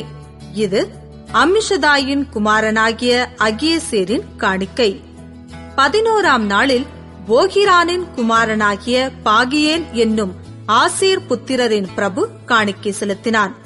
அவன் காணிக்கையாவது: போஜன பலியாக படைக்கும் பொருட்டு எண்ணெயிலே பிசைந்த மெல்லிய மாவினால் நிறைந்ததும், பரிசுத்த ஸ்தலத்தின் சேக்கல் கணக்காக 130 சேக்கல் நிறையுள்ளதுமான ஒரு வெள்ளித்தாலமும், 70 சேக்கல் நிறையுள்ள ஒரு வெள்ளிக்கலமும் ஆகிய இவ்விரண்டும், தூபவர்க்கம் நிறைந்த 10 சேக்கல் நிறையுள்ள பொன்னினால் செய்த ஒரு தூபக்கரண்டியும், சர்வாங்க தகன பலியாக ஒரு காளையும் ஒரு ஆட்டுக்கடாவும், ஒரு வயதான ஒரு ஆட்டுக்குட்டியும், பாவ நிவாரண பலியாக ஒரு வெள்ளாட்டுக்கடாவும், சமாதான பலியாக 2 மாடுகளும், 5 ஆட்டுக்கடாக்களும், 5 வெள்ளாட்டுக்கடாக்களும், ஒரு வயதான 5 ஆட்டுக்குட்டிகளுமே. இது ஓகிரானின் குமாரனாகிய பாகியேலின் காணிக்கை. 12ஆம் நாளில் ஏனானின் குமாரனாகிய அகீரா என்னும் நப்தலி புத்திரரின் பிரபு காணிக்கை செலுத்தினான். அவன் காணிக்கையாவது: போஜன பலியாக படைக்கும் பொருட்டு எண்ணெயிலே பிசைந்த மெல்லிய மாவினால் நிறைந்ததும், பரிசுத்த ஸ்தலத்தின் சேக்கல் கணக்காக 130 சேக்கல் நிறையுள்ளதுமான ஒரு வெள்ளித்தாலமும், 70 சேக்கல் நிறையுள்ள ஒரு வெள்ளிக்கலமும் ஆகிய இவ்விரண்டும், தூபவர்க்கம் நிறைந்த 10 சேக்கல் நிறையுள்ள பொன்னினால் செய்த ஒரு தூபக்கரண்டியும், சர்வாங்க தகன பலியாக ஒரு காளையும் ஒரு ஆட்டுக்கடாவும், ஒரு வயதான ஒரு ஆட்டுக்குட்டியும், பாவ நிவாரண பலியாக ஒரு வெள்ளாட்டுக்கடாவும், சமாதான பலியாக 2 மாடுகளும், 5 ஆட்டுக்கடாக்களும், 5 வெள்ளாட்டுக்கடாக்களும், ஒரு வயதான 5 ஆட்டுக்குட்டிகளுமே. இது ஏனானின் குமாரனாகிய அகீராவின் காணிக்கை. பலிபீடம் அபிஷேகம் பண்ணப்பட்ட போது இஸ்ரவேல் பிரபுக்களால் செய்யப்பட்ட பிரதிஷ்டையாவது: வெள்ளித்தாலங்கள் 12, வெள்ளிக்கலங்கள் 12, பொன் தூபக்கரண்டிகள் 12, ஒவ்வொரு வெள்ளித்தாலம் 130 சேக்கல் நிறையும், ஒவ்வொரு கலம் 70 சேக்கல் நிறையுமாக இந்த பாத்திரங்களின் வெள்ளியெல்லாம் பரிசுத்த ஸ்தலத்தின் சேக்கல் கணக்கின்படி 2400 சேக்கல் நிறையாயிருந்தது. தூபவர்க்கம் நிறைந்த பொன் தூபக்கரண்டிகள் 12, ஒவ்வொன்று பரிசுத்த ஸ்தலத்தின் சேக்கல் கணக்கின்படி 10 சேக்கல் நிறையாக, தூபக்கரண்டிகளின் பொன்னெல்லாம் 120 சேக்கல் நிறையாயிருந்தது. சர்வாங்க தகன பலியாக செலுத்தப்பட்ட காளைகளெல்லாம் 12, ஆட்டுக்கடாக்கள் 12, ஒரு வயதான ஆட்டுக்குட்டிகள் 12, அவைகளுக்கடுத்த போஜன பலிகளும் கூட செலுத்தப்பட்டது. பாவ நிவாரண பலியாக செலுத்தப்பட்ட வெள்ளாட்டுக்கடாக்கள் 12, சமாதான பலியாக செலுத்தப்பட்ட காளைகளெல்லாம் 24, ஆட்டுக்கடாக்கள் 60, வெள்ளாட்டுக்கடாக்கள் 60, ஒரு வயதான ஆட்டுக்குட்டிகள் 60. பலிபீடம் அபிஷேகம் பண்ணப்பட்ட பின்பு செய்யப்பட்ட அதன் பிரதிஷ்டை இதுவே. மோசே தேவனோடே பேசும்படி ஆசரிப்பு கூடாரத்திற்குள் பிரவேசிக்கும் போது தன்னோடே பேசுகிறவரின் சத்தம் சாட்சி பெட்டியின் மேலுள்ள கிருபாசனமான 2 கேருபீன்களின் நடுவிலிருந்து உண்டாக கேட்பான். அங்கே இருந்து அவனோடே பேசுவார். எண்ணாகமம் 8ஆம் அதிகாரம். கர்த்தர் மோசேயை நோக்கி, நீ ஆரோனோடே சொல்ல வேண்டியது என்னவென்றால், நீ விளக்குகளை ஏற்றும் போது 7 விளக்குகளும் விளக்கு தண்டிற்கு நேரே எரிய வேண்டும் என்று சொல் என்றார். கர்த்தர் மோசேக்கு கட்டளையிட்ட பிரகாரம் ஆரோன் செய்து விளக்கு தண்டிற்கு நேரே ஒழுங்காக அதன் விளக்குகளை ஏற்றினான். இந்த குத்து விளக்கு அதன் பாதம் முதல் பூக்கள் வரைக்கும் பொன்னினால் அடிப்பு வேலையாய் செய்யப்பட்டிருந்தது. கர்த்தர் மோசேக்கு காண்பித்த மாதிரியின்படியே அவன் குத்து விளக்கை உண்டாக்கினான். பின்னும் கர்த்தர் மோசேயை நோக்கி, நீ இஸ்ரவேல் சந்ததியாரினின்று லேவியரை பிரித்தெடுத்து அவர்களை சுத்திகரிப்பாயாக. அவர்களை சுத்திகரிக்கும்படி அவர்களுக்கு செய்ய வேண்டியதாவது, அவர்கள் மேல் சுத்திகரிக்கும் ஜலத்தை தெளிப்பாயாக. பின்பு அவர்கள் சர்வாங்க சவரம் பண்ணி தங்கள் வஸ்திரங்களை தோய்த்து தங்களை சுத்திகரிக்க கடவர்கள்.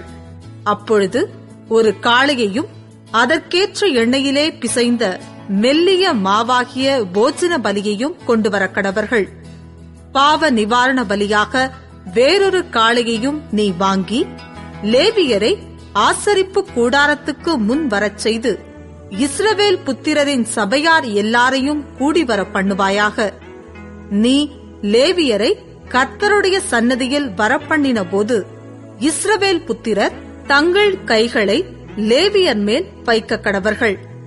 லேவியர் கர்த்தருக்குரிய பணிவிடை செய்யும் பொருட்டு ஆரோன் அவர்களை இஸ்ரவேல் புத்திரரின் காணிக்கையாக கர்த்தருக்கு முன்பாக அசைவாட்டப்படும் காணிக்கையாய் நிறுத்த கடவன்.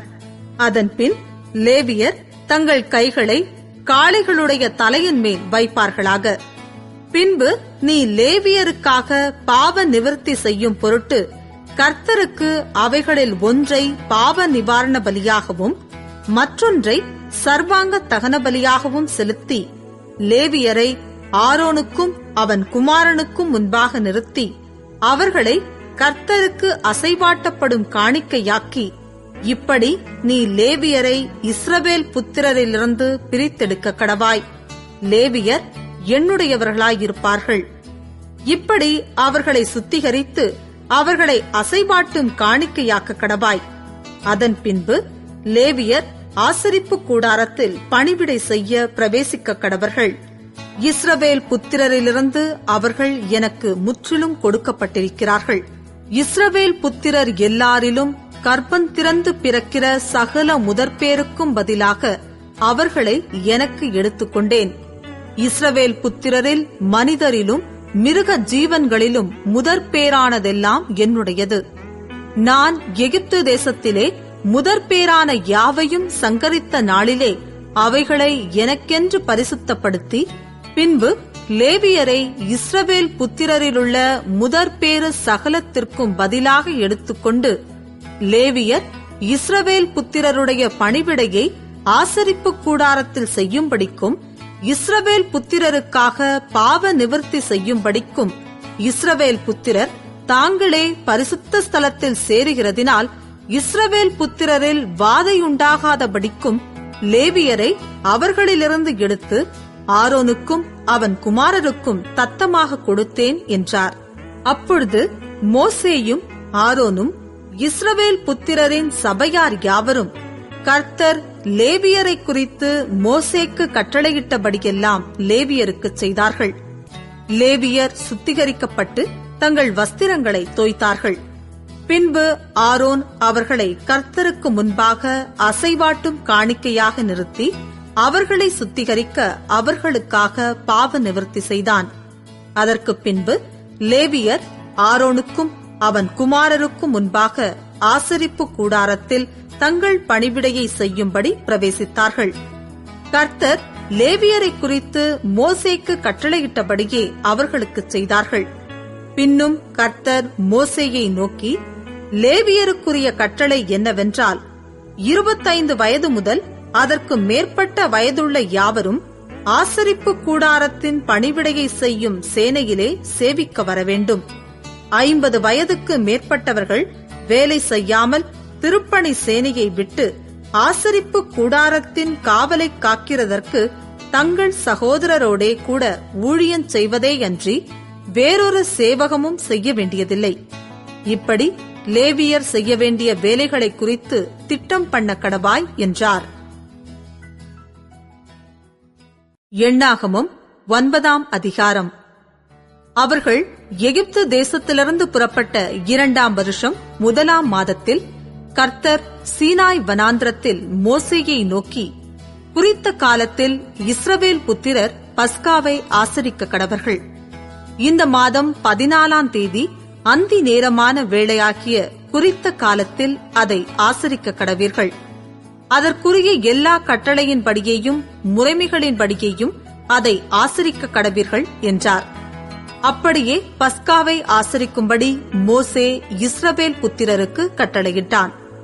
அதனால் 1ஆம் மாதம் 14ஆம் தேதி அந்தி நேரமான வேளையில் சீனாய் வனாந்திரத்தில் பஸ்காவை ஆசரித்தார்கள். கர்த்தர் மோசேக்கு கட்டளையிட்டபடியெல்லாம் இஸ்ரவேல் புத்திரர் செய்தார்கள். அந்நாளில் சிலர் மனித பிரேதத்தினால் தீட்டுப்பட்டபடியினால் பஸ்காவை ஆசரிக்கத்தகாதவர்களாய் இருந்தார்கள். அவர்கள் அந்நாளிலே மோசேக்கும் ஆரோனுக்கும் முன்பாக வந்து, நாங்கள் மனித பிரேதத்தினால் தீட்டுப்பட்டவர்கள், குறித்த காலத்தில் இஸ்ரவேல் புத்திரரோடே கூட கர்த்தருக்கு காணிக்கையை செலுத்தாதபடிக்கு நாங்கள் விலக்கப்பட்டிருக்க வேண்டியது என்ன என்றார்கள். மோசே அவர்களை நோக்கி, பொறுங்கள், கர்த்தர் உங்களை குறித்து கட்டளையிடுவது என்ன என்று கேட்பேன் என்றான். கர்த்தர் மோசேயை நோக்கி, நீ இஸ்ரவேல் புத்திரரோடே சொல்ல வேண்டியது என்னவென்றால், உங்களிலாகிலும் உங்கள் சந்ததியாரிலாகிலும் ஒருவன் பிரேதத்தினால் தீட்டுப்பட்டாலும் பிரயாணமாய் தூரம் போயிருந்தாலும் கர்த்தருக்கு பஸ்காவை ஆசரிக்க வேண்டும். அவர்கள் அதை 2ஆம் மாதம் 14ஆம் தேதி அந்தி நேரமான வேளையில் ஆசரித்து அதை புளிப்பில்லாத அப்பங்களோடும் கசப்பான கீரைகளோடும் புசித்து விடியற்காலம் மட்டும் அதில் ஒன்றும் மீதியாக வைக்காமலும் அதின் ஒரு எலும்பையும் முறிக்காமலும் பஸ்காவினுடைய சகல முறைமைகளின்படியும் அதை ஆசரிக்க கடவர்கள். ஒருவன் சுத்தமுள்ளவனுமாய் பிரயாணம் போகாதவனுமாயிருந்தும் பஸ்காவை ஆசரிக்காதே போனால் அந்த ஆத்துமா குறித்த காலத்தில் கர்த்தரின் பலியை செலுத்தாதபடியினால் தன் ஜனத்தாரில் இராமல் அறுப்புண்டு போவான். அந்த மனிதன் தன் பாவத்தை சுமப்பான். ஒரு பரதேசி உங்களிடத்திலே தங்கி கர்த்தருக்கு பஸ்காவை ஆசரிக்க வேண்டுமானால் அவன் அதை பஸ்காவின் கட்டளைப்படியும் அதன் முறைமையின்படியும் ஆசரிக்க கடவன். பரதேசிக்கும் சுதேசிக்கும் ஒரே கட்டளை இருக்க வேண்டும் என்று சொல் என்றார். வாசஸ்தலம் ஸ்தாபனம் செய்யப்பட்ட நாளிலே மேகமானது சாட்சியின் கூடாரமாகிய வாசஸ்தலத்தை மூடிற்று. சாயங்காலமான போது வாசஸ்தலத்தின் மேல் அக்கினிமயமான ஒரு தோற்றம் உண்டாயிற்று. அது விடியற்காலம் மட்டும் இருந்தது. இப்படி நித்தமும் இருந்தது.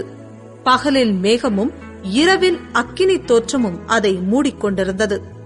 மேகம் கூடாரத்திலிருந்து மேலே எழும்பும் போது இஸ்ரவேல் புத்திரர் பிரயாணம் பண்ணுவார்கள். மேகம் தங்குமிடத்தில் இஸ்ரவேல் புத்திரர் பாளையம் இறங்குவார்கள். கர்த்தருடைய கட்டளையின்படியே இஸ்ரவேல் புத்திரர் பிரயாணப்படுவார்கள். கர்த்தருடைய கட்டளையின்படியே பாளையம் இறங்குவார்கள். மேகம் வாசஸ்தலத்தின் மேல் தங்கியிருக்கும் நாளெல்லாம் அவர்கள் பாளையத்தில் தங்கியிருப்பார்கள். மேகம் நெடுநாள் வாசஸ்தலத்தின் மேல் தங்கியிருக்கும் போது இஸ்ரவேல் புத்திரர் பிரயாணப்படாமல் கர்த்தரின் காவலை காத்துக் கொண்டிருப்பார்கள். மேகம் சில நாள் மாத்திரம் வாசஸ்தலத்தின் மேல் தங்கியிருக்கும் போது கர்த்தருடைய கட்டளையின்படியே பாளையம் இறங்கியிருந்து கர்த்தருடைய கட்டளையின்படியே பிரயாணப்படுவார்கள். மேகம் சாயங்காலம் தொடங்கி விடியற்காலம் மட்டும் இருந்து விடியற்காலத்தில் உயர எழும்பும் போது உடனே பிரயாணப்படுவார்கள். பகலிலாகிலும் இரவிலாகிலும் மேகம் எழும்பும் போது பிரயாணப்படுவார்கள். மேகமானது 2 நாளாவது 1 மாதமாவது 1 வருஷமாவது வாசஸ்தலத்தின் மேல் தங்கியிருக்கும் போது இஸ்ரவேல் புத்திரர் பிரயாணம் பண்ணாமல் பாளையம் இறங்கியிருப்பார்கள். அது உயர எழும்பும் போதோ பிரயாணப்படுவார்கள். கர்த்தருடைய கட்டளையின்படியே பாளையம் இறங்குவார்கள். கர்த்தருடைய கட்டளையின்படியே பிரயாணம் பண்ணுவார்கள். கர்த்தர் மோசேயை கொண்டு கட்டளையிடுகிறபடியே கர்த்தருடைய காவலை காத்துக் கொள்வார்கள். எண்ணாகமம் 10ஆம் அதிகாரம். கர்த்தர் மோசேயை நோக்கி, சபையை கூடி வரவழைப்பதற்கும் பாளையங்களை பிரயாணப்படுத்துவதற்கும் உபயோகமாக 2 வெள்ளி பூரிகைகளை செய்து கொள்வாயாக. அவைகள் ஒரே வெள்ளித்தகட்டால் செய்யப்பட வேண்டும். அவைகளை ஊதும்போது சபையார் எல்லாரும் ஆசரிப்பு கூடார வாசலில் உன்னிடத்தில் கூடி வர வேண்டும்.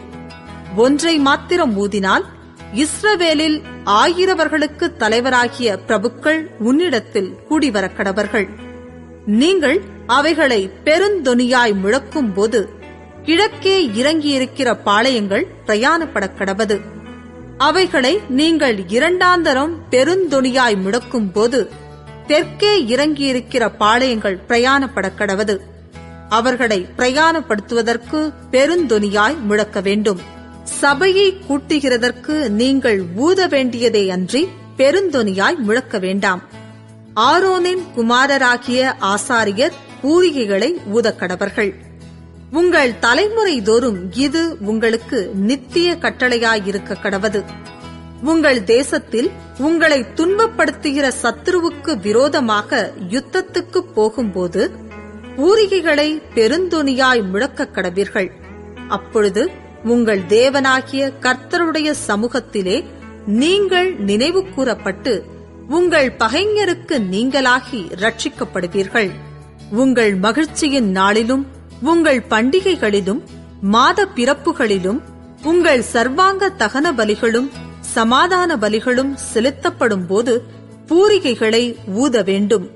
அப்பொழுது அவைகள் உங்கள் தேவனுடைய சமூகத்தில் உங்களுக்கு ஞாபக குறியாயிருக்கும்.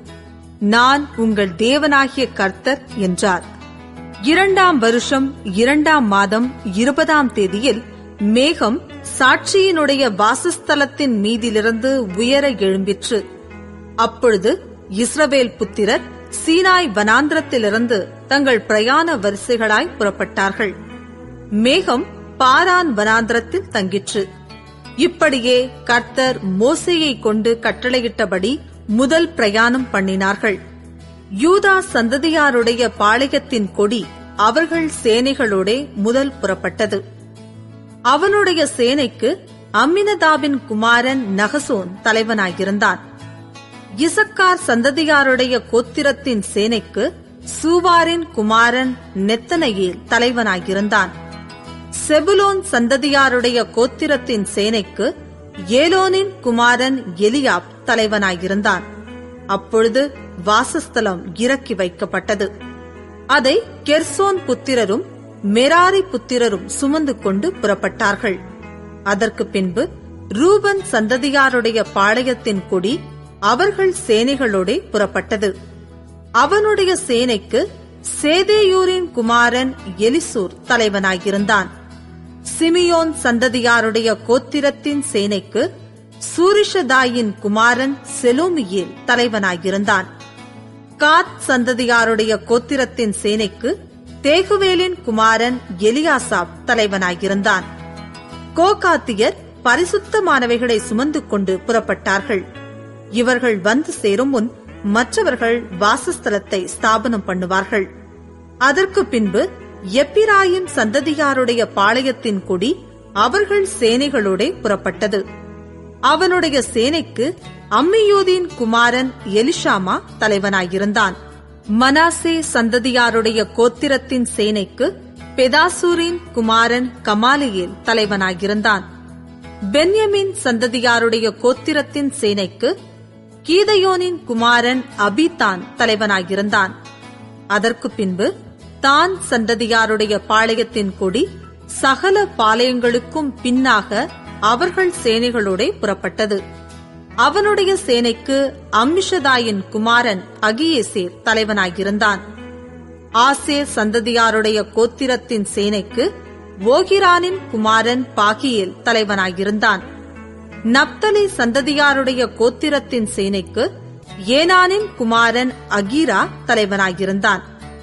இஸ்ரவேல் புத்திரர் புறப்பட்ட போது இவ்விதமாய் தங்கள் தங்கள் சேனைகளின்படியே பிரயாணம் பண்ணினார்கள்.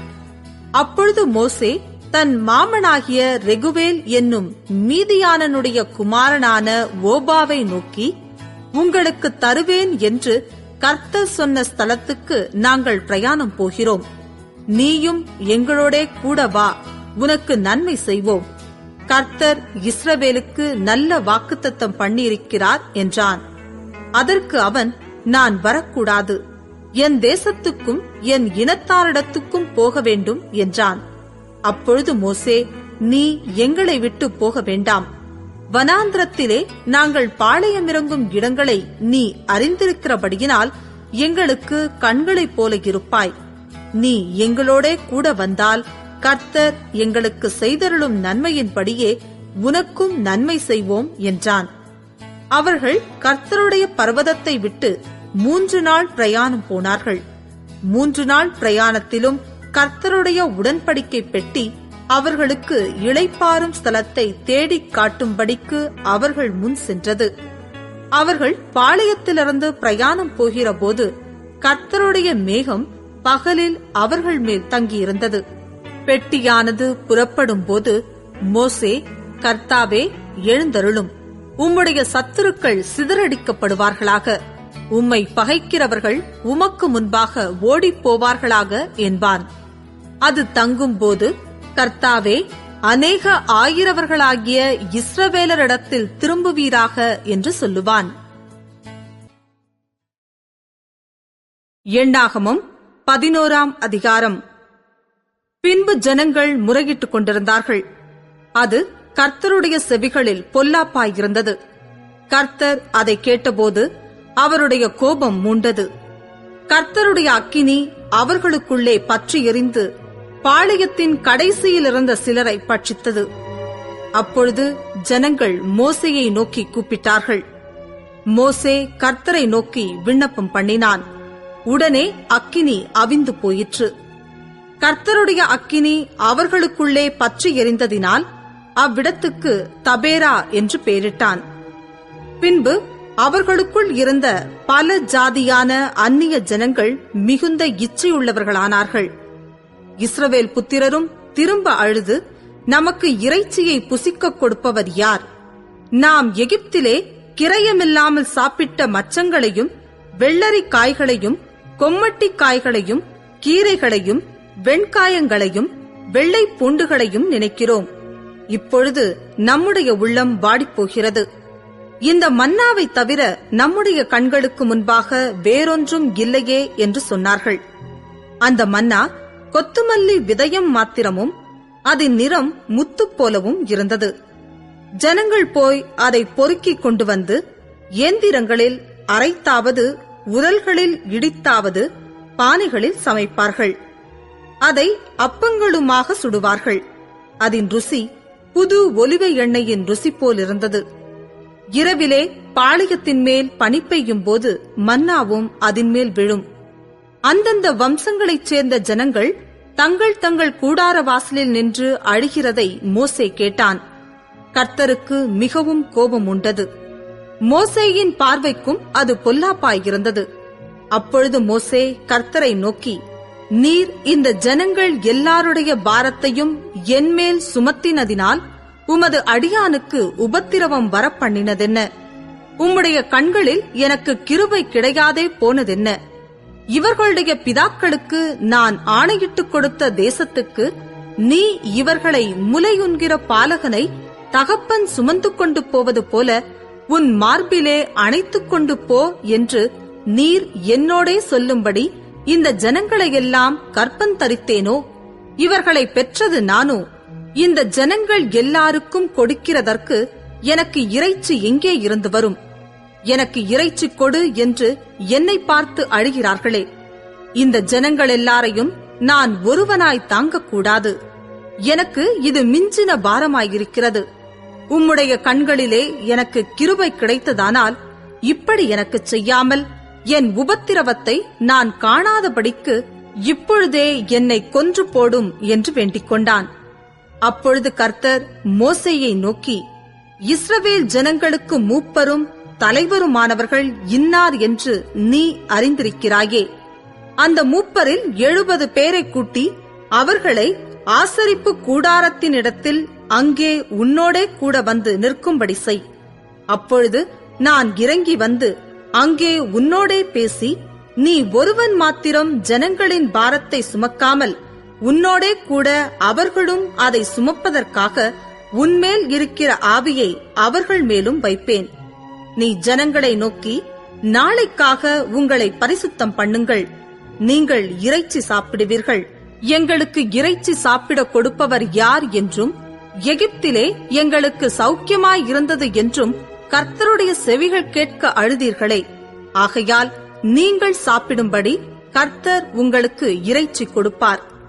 நீங்கள் 1 நாள், 2 நாள், 5 நாள், 10 நாள், 20 நாள் மாத்திரமல்ல, 1 மாதம் வரைக்கும் புசிப்பீர்கள். அது உங்கள் மூக்காலே புறப்பட்டு உங்களுக்கு தெவிட்டி போகும் மட்டும் புசிப்பீர்கள். உங்களுக்குள்ளே இருக்கிற கர்த்தரை அசட்டை பண்ணி, நாங்கள் ஏன் எகிப்திலிருந்து புறப்பட்டோம் என்று அவருக்கு முன்பாக அழுதீர்களே என்று சொல் என்றார். அதற்கு மோசே, என்னோடு இருக்கிற காலாட்கள் 6 லட்சம் பேர். 1 மாதம் முழுவதும் புசிக்கும்படி அவர்களுக்கு இறைச்சி கொடுப்பேன் என்று சொன்னீரே. ஆடு மாடுகளை அவர்களுக்காக அடித்தாலும் அவர்களுக்கு போதுமா? சமுத்திரத்து மச்சங்களையெல்லாம் அவர்களுக்காக சேர்த்தாலும் அவர்களுக்கு போதுமா என்றான். அதற்கு கர்த்தர் மோசேயை நோக்கி, கர்த்தருடைய கை குறுகியிருக்கிறதோ? என் வார்த்தையின்படி நடக்குமோ நடவாதோ என்று நீ இப்பொழுது காண்பாய் என்றார். அப்பொழுது மோசே புறப்பட்டு கர்த்தருடைய வார்த்தைகளை ஜனங்களுக்குச் சொல்லி, ஜனங்களின் மூப்பரில் 70 பேரை கூட்டி கூடாரத்தைச் சுற்றிலும் அவர்களை நிறுத்தினான். கர்த்தர் மேகத்தில் இறங்கி அவனோடே பேசி, அவன் மேலிருந்த ஆவியை மூப்பராகிய அந்த 70 பேர் மேலும் வைத்தார். அந்த ஆவி அவர்கள் மேல் வந்து தங்கின மாத்திரத்தில் தீர்க்க தரிசனம் சொன்னார்கள். சொல்லி பின்பு ஓய்ந்தார்கள். அப்பொழுது 2 பேர் பாளையத்தில் இருந்து விட்டார்கள். ஒருவன் பேர் எல்தாத், மற்றவன் பேர் மேத்தாத். அவர்களும் பேர் வழியில் எழுதப்பட்டிருந்தும் கூடாரத்துக்கு போக புறப்படாதிருந்தார்கள். அவர்கள் மேலும் ஆவி வந்து தங்கினதினால் பாளையத்தில் தீர்க்க தரிசனம் சொன்னார்கள். ஒரு பிள்ளையாண்டான் ஓடி வந்து, எல்தாதும் மேத்தாதும் பாளையத்தில் தீர்க்க தரிசனம் சொல்லுகிறார்கள் என்று மோசேவுக்கு அறிவித்தான். உடனே மோசேயின் இடத்திலுள்ள வாலிபரில் ஒருவனும் அவனுடைய ஊழியக்காரனும் நூனின் குமாரனுமாகிய யோசுவா பிரதியுத்தரமாக, என் ஆண்டவனாகிய மோசேயே, அவர்களை தடை பண்ணும் என்றான். அதற்கு மோசே, நீ எனக்காக வைராக்கியம் காண்பிக்கிறாயோ? கர்த்தருடைய ஜனங்கள் எல்லாரும் தீர்க்க தரிசனம் சொல்லத்தக்கதாக கர்த்தர் தம்முடைய ஆவியை அவர்கள் மேல் இறங்க பண்ணினால் நலமாயிருக்குமே என்றான். பின்பு மோசேயும் இஸ்ரவேலின் மூப்பரும் பாளையத்திலே வந்து சேர்ந்தார்கள். அப்பொழுது கர்த்தரிடத்திலிருந்து புறப்பட்ட ஒரு காற்று சமுத்திரத்திலிருந்து காடைகளை அடித்துக் கொண்டு வந்து பாளையத்திலும் பாளையத்தைச் சுற்றிலும் இந்த பக்கம் 1 நாள் பிரயாணம் மட்டும், அந்த பக்கம் 1 நாள் பிரயாணம் மட்டும் தரையின் மேல் 2 முழ உயரம் விழுந்து கிடக்கச் செய்தது. அப்பொழுது ஜனங்கள் எழும்பி அன்று பகல் முழுவதும் ரா முழுவதும் மறுநாள் முழுவதும் காடைகளை சேர்த்தார்கள். கொஞ்சமாய் சேர்த்தவன் 10 ஓமர் அளவு சேர்த்தான். அவைகளை பாளையத்தைச் சுற்றிலும் தங்களுக்காக குவித்து வைத்தார்கள். தங்கள் பற்கள் நடுவே இருக்கும் இறைச்சியை அவர்கள் மென்று தின்னும் முன்னே கர்த்தருடைய கோபம் ஜனங்களுக்குள்ளே மூண்டது. கர்த்தர் ஜனங்களை மகா பெரிய வாதையால் பாதித்தார். இச்சித்த ஜனங்களை அங்கே அடக்கம் பண்ணினதினால் அந்த ஸ்தலத்துக்கு கிப்ரோத் அத்தாவா என்று பெயரிட்டான். பின்பு ஜனங்கள் கிப்ரோத் அத்தாவா என்னும் இடத்தை விட்டு ஆசரோத்துக்கு பிரயாணம் பண்ணி ஆசரோத்திலே தங்கினார்கள். எண்ணாகமம் 12ஆம் அதிகாரம். எத்தியோப்பியா தேசத்து ஸ்திரீயை மோசே விவாகம் பண்ணியிருந்தபடியினால் மிரியாமும் ஆரோனும் அவன் விவாகம் பண்ணின எத்தியோப்பியா தேசத்து ஸ்திரீயின் நிமித்தம் அவனுக்கு விரோதமாய் பேசி, கர்த்தர் மோசேயைக் கொண்டு மாத்திரம் பேசினாரோ, எங்களைக் கொண்டும் அவர் பேசினதில்லையோ என்றார்கள். கர்த்தர் அதை கேட்டார். மோசேயானவன் பூமியிலுள்ள சகல மனிதரிலும் மிகுந்த சாந்த குணமுள்ளவனாயிருந்தான். சடுதியிலே கர்த்தர் மோசேயையும் ஆரோனையும் மிரியாமையும் நோக்கி, நீங்கள் 3 பேரும் ஆசரிப்பு கூடாரத்துக்கு புறப்பட்டு வாருங்கள் என்றார். 3 பேரும் போனார்கள். கர்த்தர் மேகத்தூணில் இறங்கி கூடார வாசலிலே நின்று ஆரோனையும் மிரியாமையும் கூப்பிட்டார். அவர்கள் இருவரும் போனார்கள். அப்பொழுது அவர், என் வார்த்தைகளை கேளுங்கள். உங்களுக்குள்ளே ஒருவன் தீர்க்கதரிசியாயிருந்தால் கர்த்தராகிய நான் தரிசனத்தில் என்னை அவனுக்கு வெளிப்படுத்தி சொப்பனத்தில் அவனோடே பேசுவேன். என் தாசனாகிய மோசேயோ அப்படிப்பட்டவன் அல்ல. என் வீட்டில் எங்கும் அவன் உண்மையுள்ளவன். நான் அவனுடன் மறைப்பொருளாக அல்ல, முகமுகமாகவும் பிரத்யட்சமாகவும் பேசுகிறேன். அவன் கர்த்தரின் சாயலை காண்கிறான். இப்படி இருக்க நீங்கள் என் தாசனாகிய மோசேக்கு விரோதமாய் பேச உங்களுக்கு பயமில்லாமற் போனதென்ன என்றார். கர்த்தருடைய கோபம் அவர்கள் மேல் முண்டது. அவர் போய்விட்டார். மேகம் கூடாரத்தை விட்டு நீங்கி போயிற்று. மிரியாம் உறைந்த மழையின் வெண்மை போன்ற குஷ்டரோகியானாள். ஆரோன் மிரியாமை பார்த்தபோது அவள் குஷ்டரோகியாயிருக்க கண்டான். அப்பொழுது ஆரோன் மோசேயை நோக்கி, ஆ என் ஆண்டவனே, நாங்கள் புத்தியீனமாய் செய்த இந்த பாவத்தை எங்கள் மேல் சுமத்தாதிரும். தன் தாயின் கர்ப்பத்தில் பாதி மாம்சம் அழுகி செத்து விழுந்த பிள்ளையைப் போல அவள் ஆகாதிருப்பாளாக என்றான். அப்பொழுது மோசே கர்த்தரை நோக்கி, என் தேவனே, அவளை குணமாக்கும் என்று கெஞ்சினான். கர்த்தர் மோசேயை நோக்கி, அவள் தகப்பன் அவள் முகத்திலே காரி துப்பினதுண்டானால் அவள் 7 நாள் வெட்கப்பட வேண்டாமோ? அதுபோலவே அவள் 7 நாள் பாளையத்துக்கு புறம்பே விலக்கப்பட்டிருந்து பின்பு சேர்த்துக்கொள்ளப்பட கடவள் என்றார். அப்படியே மிரியாம் 7 நாள் பாளையத்துக்கு புறம்பே விலக்கப்பட்டிருந்தாள். மிரியாம் சேர்த்துக் கொள்ளப்படும் மட்டும் ஜனங்கள் பிரயாணம் பண்ணாதிருந்தார்கள். பின்பு ஜனங்கள் ஆசரோத்திலிருந்து புறப்பட்டு பாரான் வனாந்திரத்திலே பாளையம் இறங்கினார்கள். எண்ணாகமம் 13ஆம் அதிகாரம். கர்த்தர் மோசேயை நோக்கி, நான் இஸ்ரவேல் புத்திரருக்கு கொடுக்கும் கானான் தேசத்தை சுற்றி பார்ப்பதற்கு நீ மனிதரை அனுப்பு. ஒவ்வொரு பிதாக்களின் கோத்திரத்திலும் ஒவ்வொரு பிரபுவாகிய புருஷனை அனுப்ப வேண்டும் என்றார். மோசே கர்த்தருடைய வாக்கின்படியே அவர்களை பாரான் வனாந்திரத்திலிருந்து அனுப்பினான். அந்த மனிதர் யாவரும் இஸ்ரவேல் புத்திரரின் தலைவர்கள்.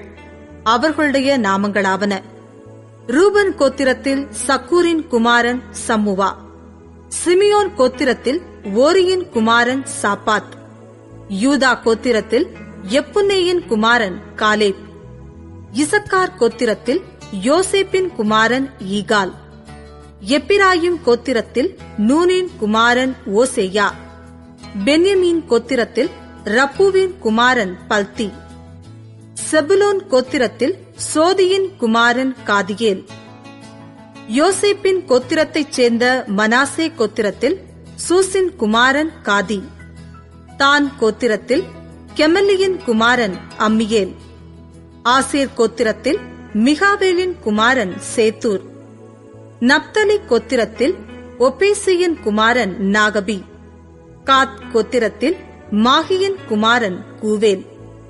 தேசத்தை சுற்றி பார்க்கும்படி மோசே அனுப்பின மனிதரின் நாமங்கள் இவைகளே.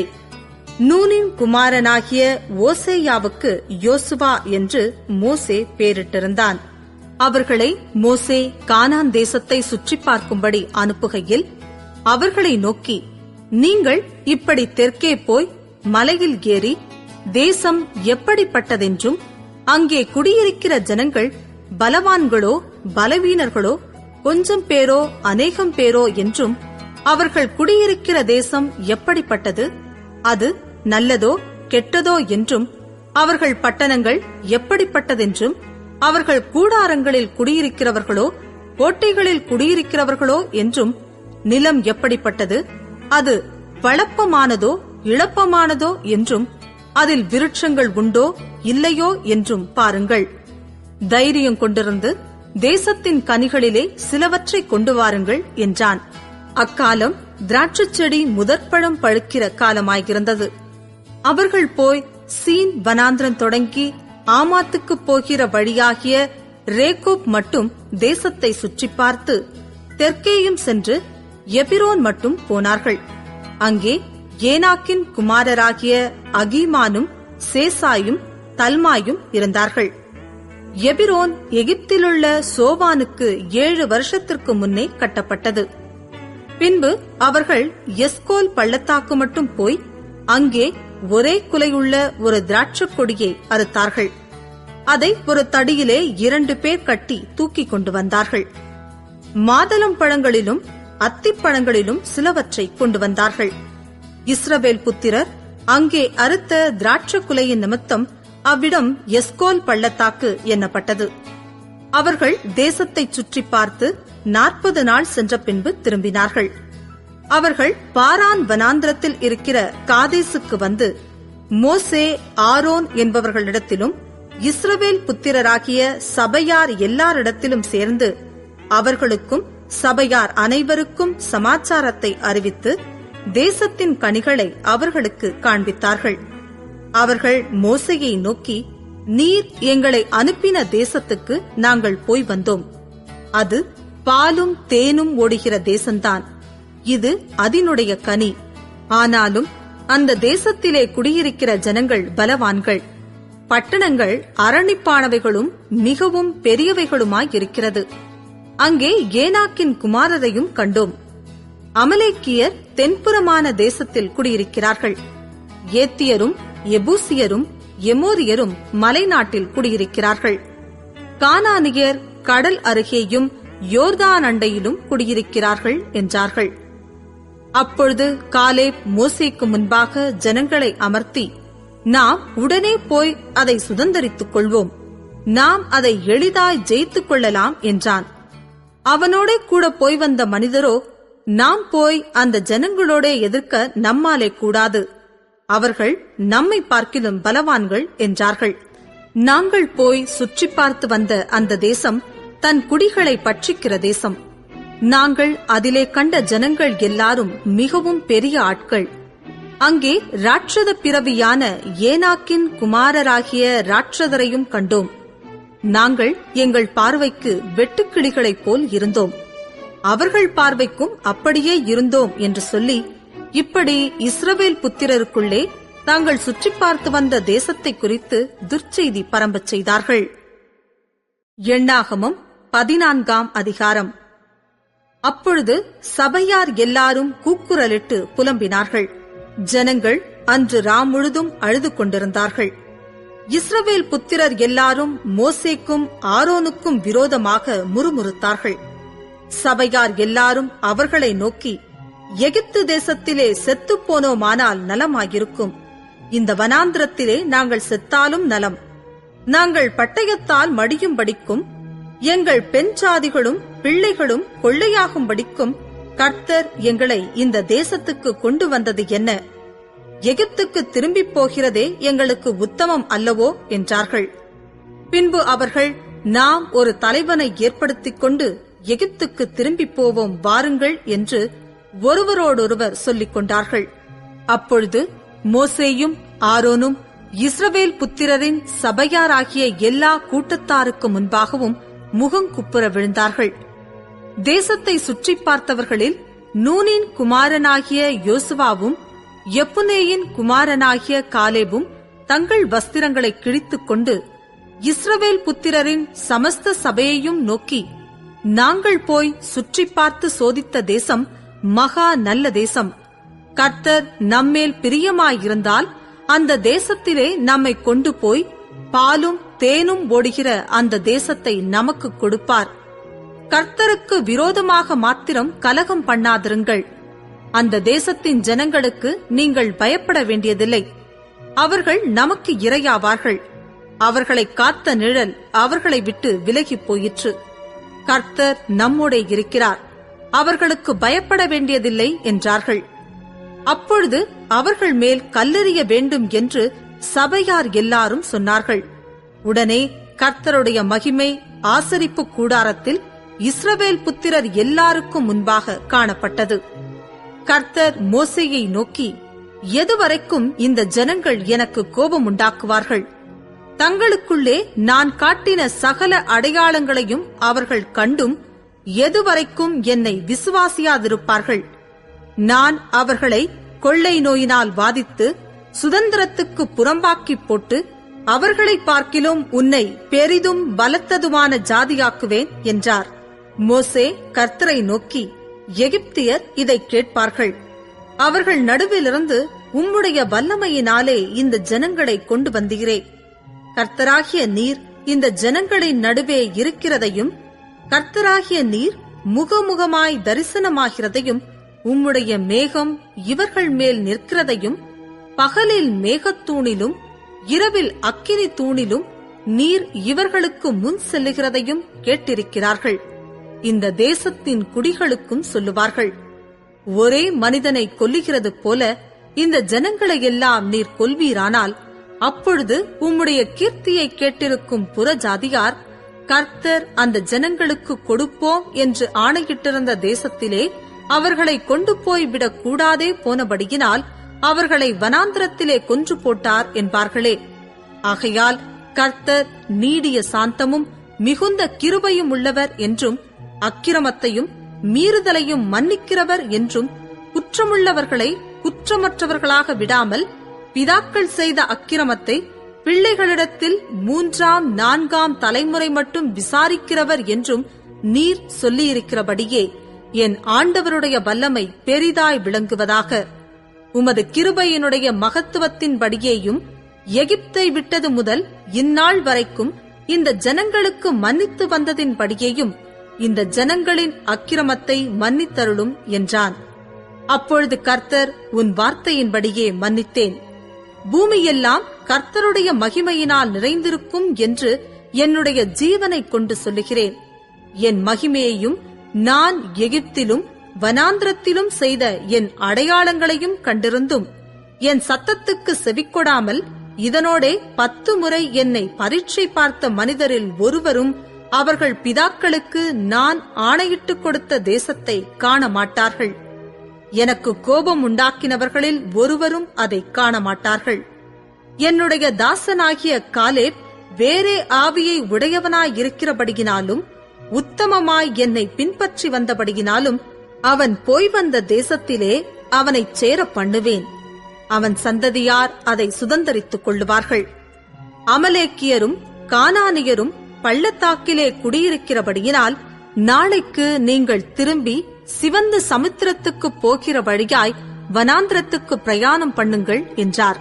பின்னும் கர்த்தர் மோசேயையும் ஆரோனையும் நோக்கி, எனக்கு விரோதமாய் முறுமுறுக்கிற இந்த பொல்லாத சபையாரை எதுவரைக்கும் பொறுப்பேன்? இஸ்ரவேல் புத்திரர் எனக்கு விரோதமாய் முறுமுறுக்கிறதை கேட்டேன்.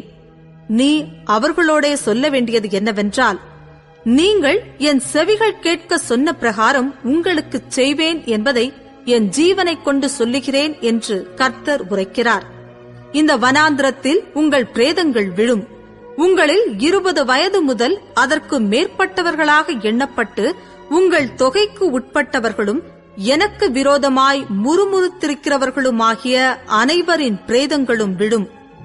எப்புனேயின் குமாரன் காலேபும் நூனின் குமாரன் யோசுவாவும் தவிர மற்றவர்களாகிய நீங்கள் நான் உங்களை குடியேற்றுவேன் என்று ஆணையிட்டுக் கொடுத்த தேசத்தில் பிரவேசிப்பதில்லை. கொள்ளையாவார்கள் என்று நீங்கள் சொன்ன உங்கள் குழந்தைகளையோ நான் அதில் பிரவேசிக்கச் செய்வேன். நீங்கள் அசட்டை பண்ணின தேசத்தை அவர்கள் கண்டறிவார்கள். உங்கள் பிரேதங்களோ இந்த வனாந்திரத்திலே விழும். அவைகள் வனாந்திரத்திலே விழுந்து தீரும் மட்டும் உங்கள் பிள்ளைகள் 40 வருஷம் வனாந்திரத்திலே திரிந்து நீங்கள் சோரம் போன பாதகத்தை சுமப்பார்கள்.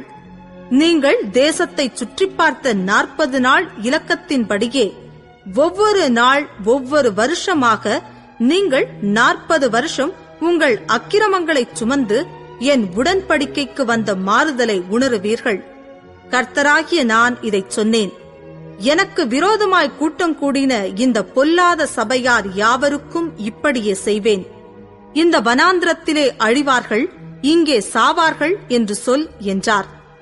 அந்த தேசத்தை சோதித்துப் பார்க்கும்படி மோசேயால் அனுப்பப்பட்டு திரும்பி அந்த தேசத்தை குறித்து துர்ச்செய்தி கொண்டு வந்து சபையார் எல்லாரும் அவனுக்கு விரோதமாய் முறுமுறுக்கும்படி அந்த துர்ச்செய்தியை சொன்னவர்களாகிய அந்த மனிதர் கர்த்தருடைய சந்நிதியில் வாதையினால் செத்தார்கள். தேசத்தை சுற்றி பார்க்க போன அந்த மனிதரில் நூனின் குமாரனாகிய யோசுவாவும் எப்புனேயின் குமாரனாகிய காலேபும் மாத்திரம் உயிரோடு இருந்தார்கள்.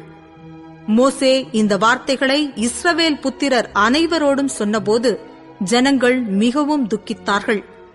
அதிகாலமே அவர்கள் எழுந்திருந்து, நாங்கள் பாவம் செய்தோம், கர்த்தர் வாக்குத்தத்தம் பண்ணின இடத்துக்கு நாங்கள் போவோம் என்று சொல்லி மலையின் உச்சியில் ஏற துணிந்தார்கள். மோசே அவர்களை நோக்கி, நீங்கள் இப்படி கர்த்தரின் கட்டளையை மீறுகிறதென்ன? அது உங்களுக்கு வாய்க்காது. நீங்கள் உங்கள் சத்துருக்களுக்கு முன்பாக முறிய அடிக்கப்படாதபடிக்கு ஏறி போகாதிருங்கள். கர்த்தர் உங்கள் நடுவில் இரார். அமலேக்கியரும் கானானியரும் அங்கே உங்களுக்கு முன்னே இருக்கிறார்கள். பட்டயத்தினால் விழுவீர்கள்.